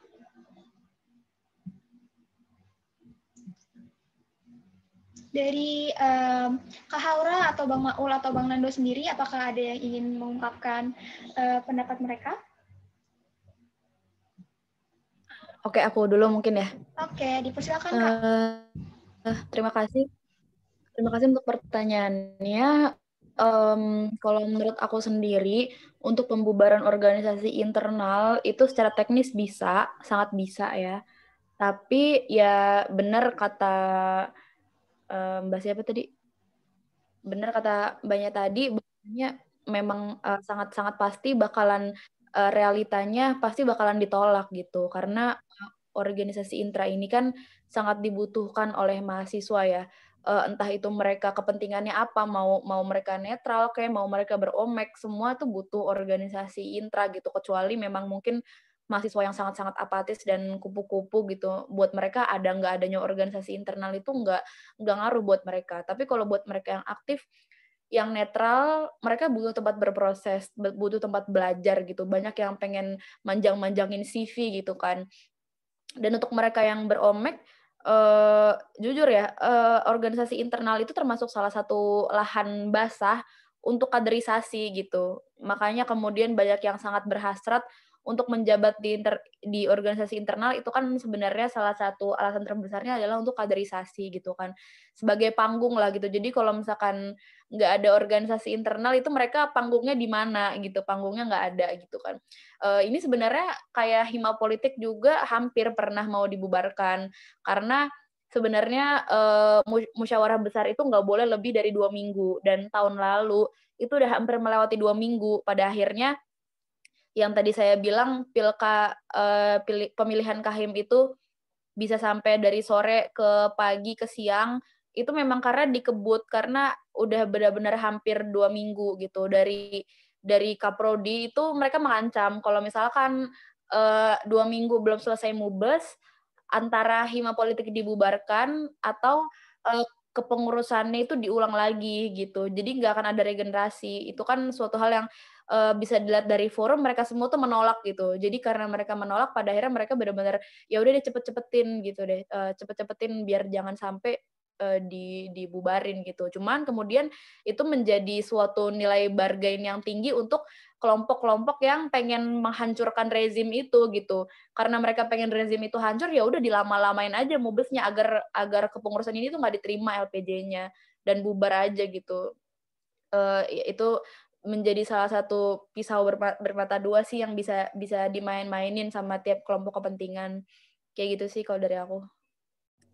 Terima kasih Kak Haura atas pendapatnya, menambah pandangan kita banget tentang organisasi di luar UNJ gitu. Mungkin dari Bang Nando atau Bang Maul ingin menambahkan, atau dari peserta lain ingin memberikan gagasannya masing-masing mengenai pertanyaan dari Kak Destiny?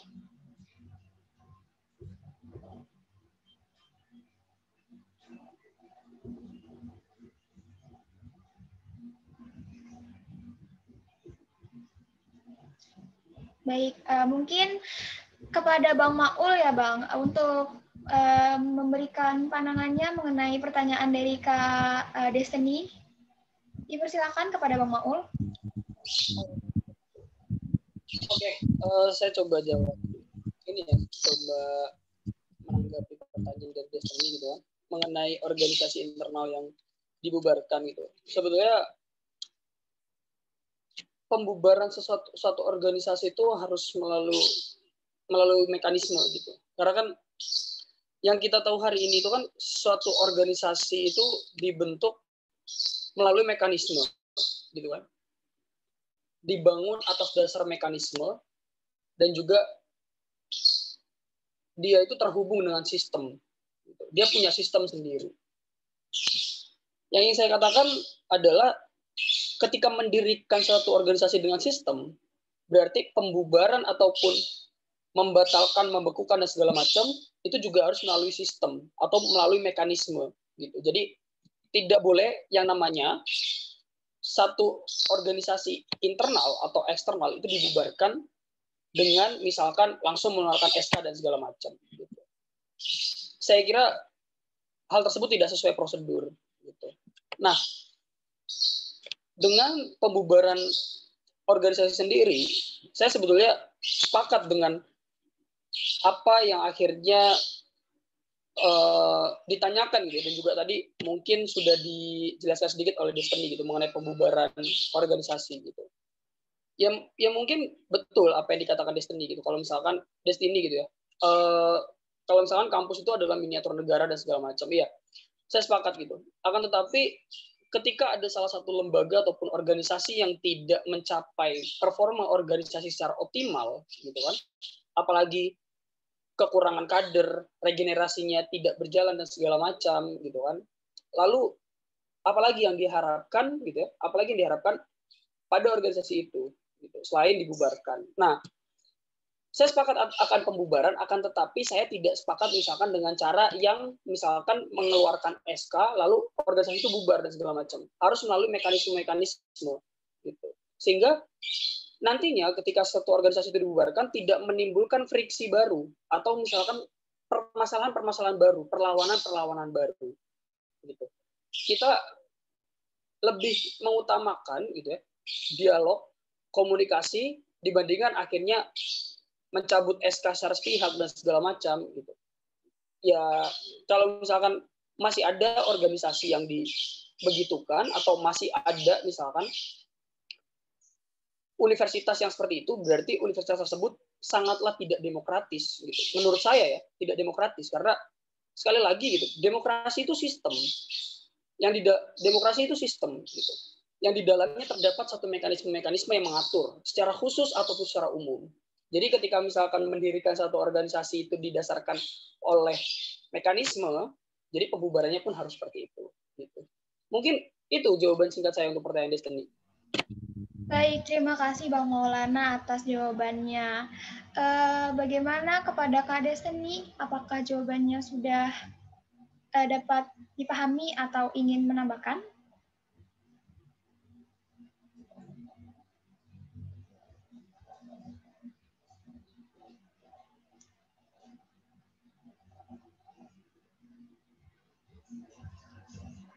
Kepada Kak Destiny?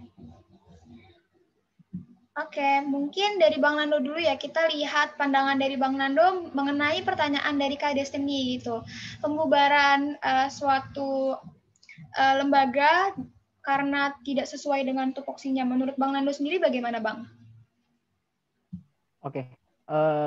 Saya pernah tahu ada salah satu kampus swasta di Jakarta yang dibubarkan, tapi emang itu karena kasus hukum ya. Di Universitas Nasional, kalau nggak salah ya. Itu emang karena kasus hukum dan ya itu emang bagaimana kampusnya emang pernah dikritik juga karena mendeo mahasiswanya secara tiba-tiba karena demonstrasi. Itu pun aneh juga saya melihatnya. Dan kalau misalnya menurut saya sepakat sih dengan tadi Mbak Hura ngomong kalau misalnya organisasi ini ladang kaderisasi banget buat organisasi ekstra. Tapi menurut saya nggak hanya itu sebenarnya.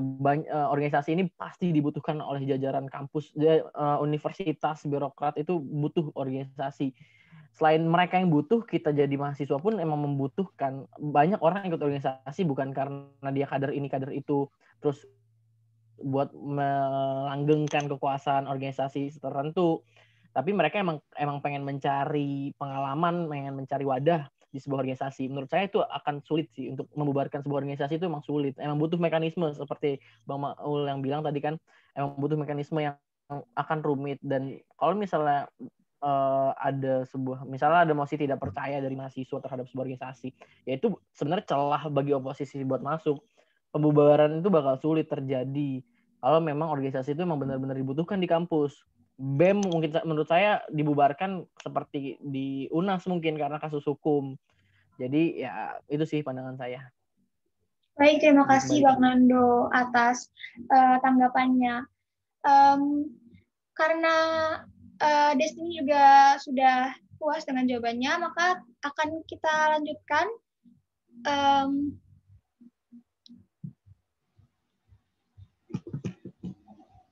kepada kegiatan selanjutnya, yaitu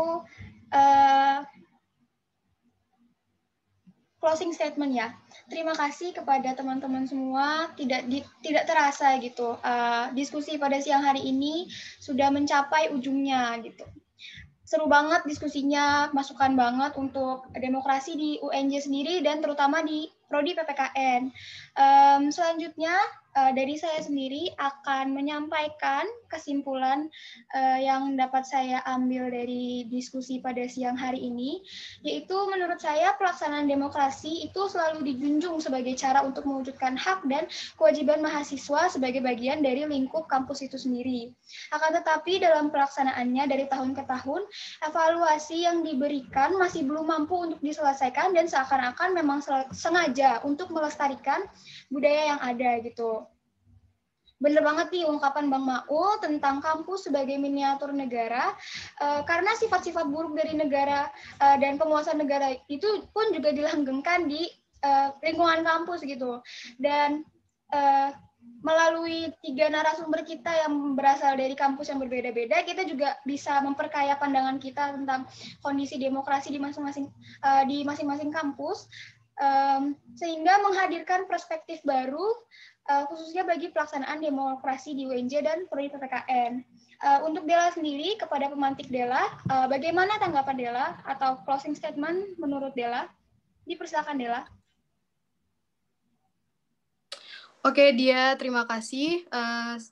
Menurut saya sendiri nih, sebenarnya dinamika demokrasi kampus ini memang berbeda-beda nih di setiap kampusnya, khususnya di UNJ, UB, dan UNAN. Di UNJ, demokrasi kampus dikuasai oleh dua kubu besar. Di UB, OMEK memiliki peran yang cukup besar dalam pelaksanaan demokrasi kampus, dan di UNAN yang mendapatkan ketidakpercayaan dari 3 fakultas. Nah, jujur saya masih tertarik sekali dengan gagasan yang disampaikan oleh Kak Haura mengenai 3 prodi yang menggunakan sistem musyawarah untuk melakukan pemilihan, yang mana musyawarah ini bisa menjadi ruang untuk berpendapat dan berdialektika, dan ketika akan mengambil keputusan akan didasarkan oleh kualitas, bukan kuantitas seperti sistem voting. Nah, ini juga bisa menjadi informasi baru untuk saya dan mungkin untuk teman-teman UNJ, yang mana mungkin ini bisa diadopsi untuk memperbaiki kualitas demokrasi kampus di UNJ. Nah, khususnya pada kekhawatiran tentang isu calon tunggal dan kotak kosong.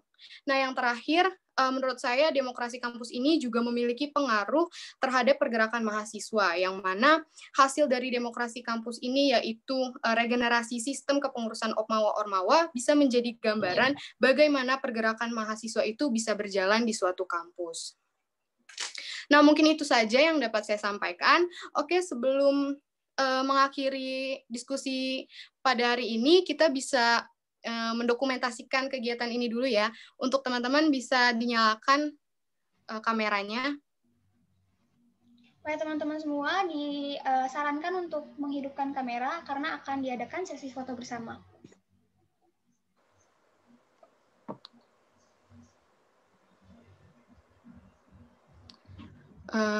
Oke teman-teman, ayo dinyalain kameranya. Kak Estria, apakah udah siap Kak buat nge-SS? Siap, Kak. Oke, aku yang hitung ya Kak. Ayo teman-teman.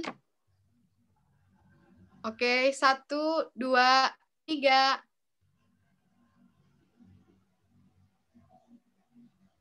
Sudah Kak Es? Sudah, Dewa. Mungkin ke slide selanjutnya ya, Kak. 1, 2, 3.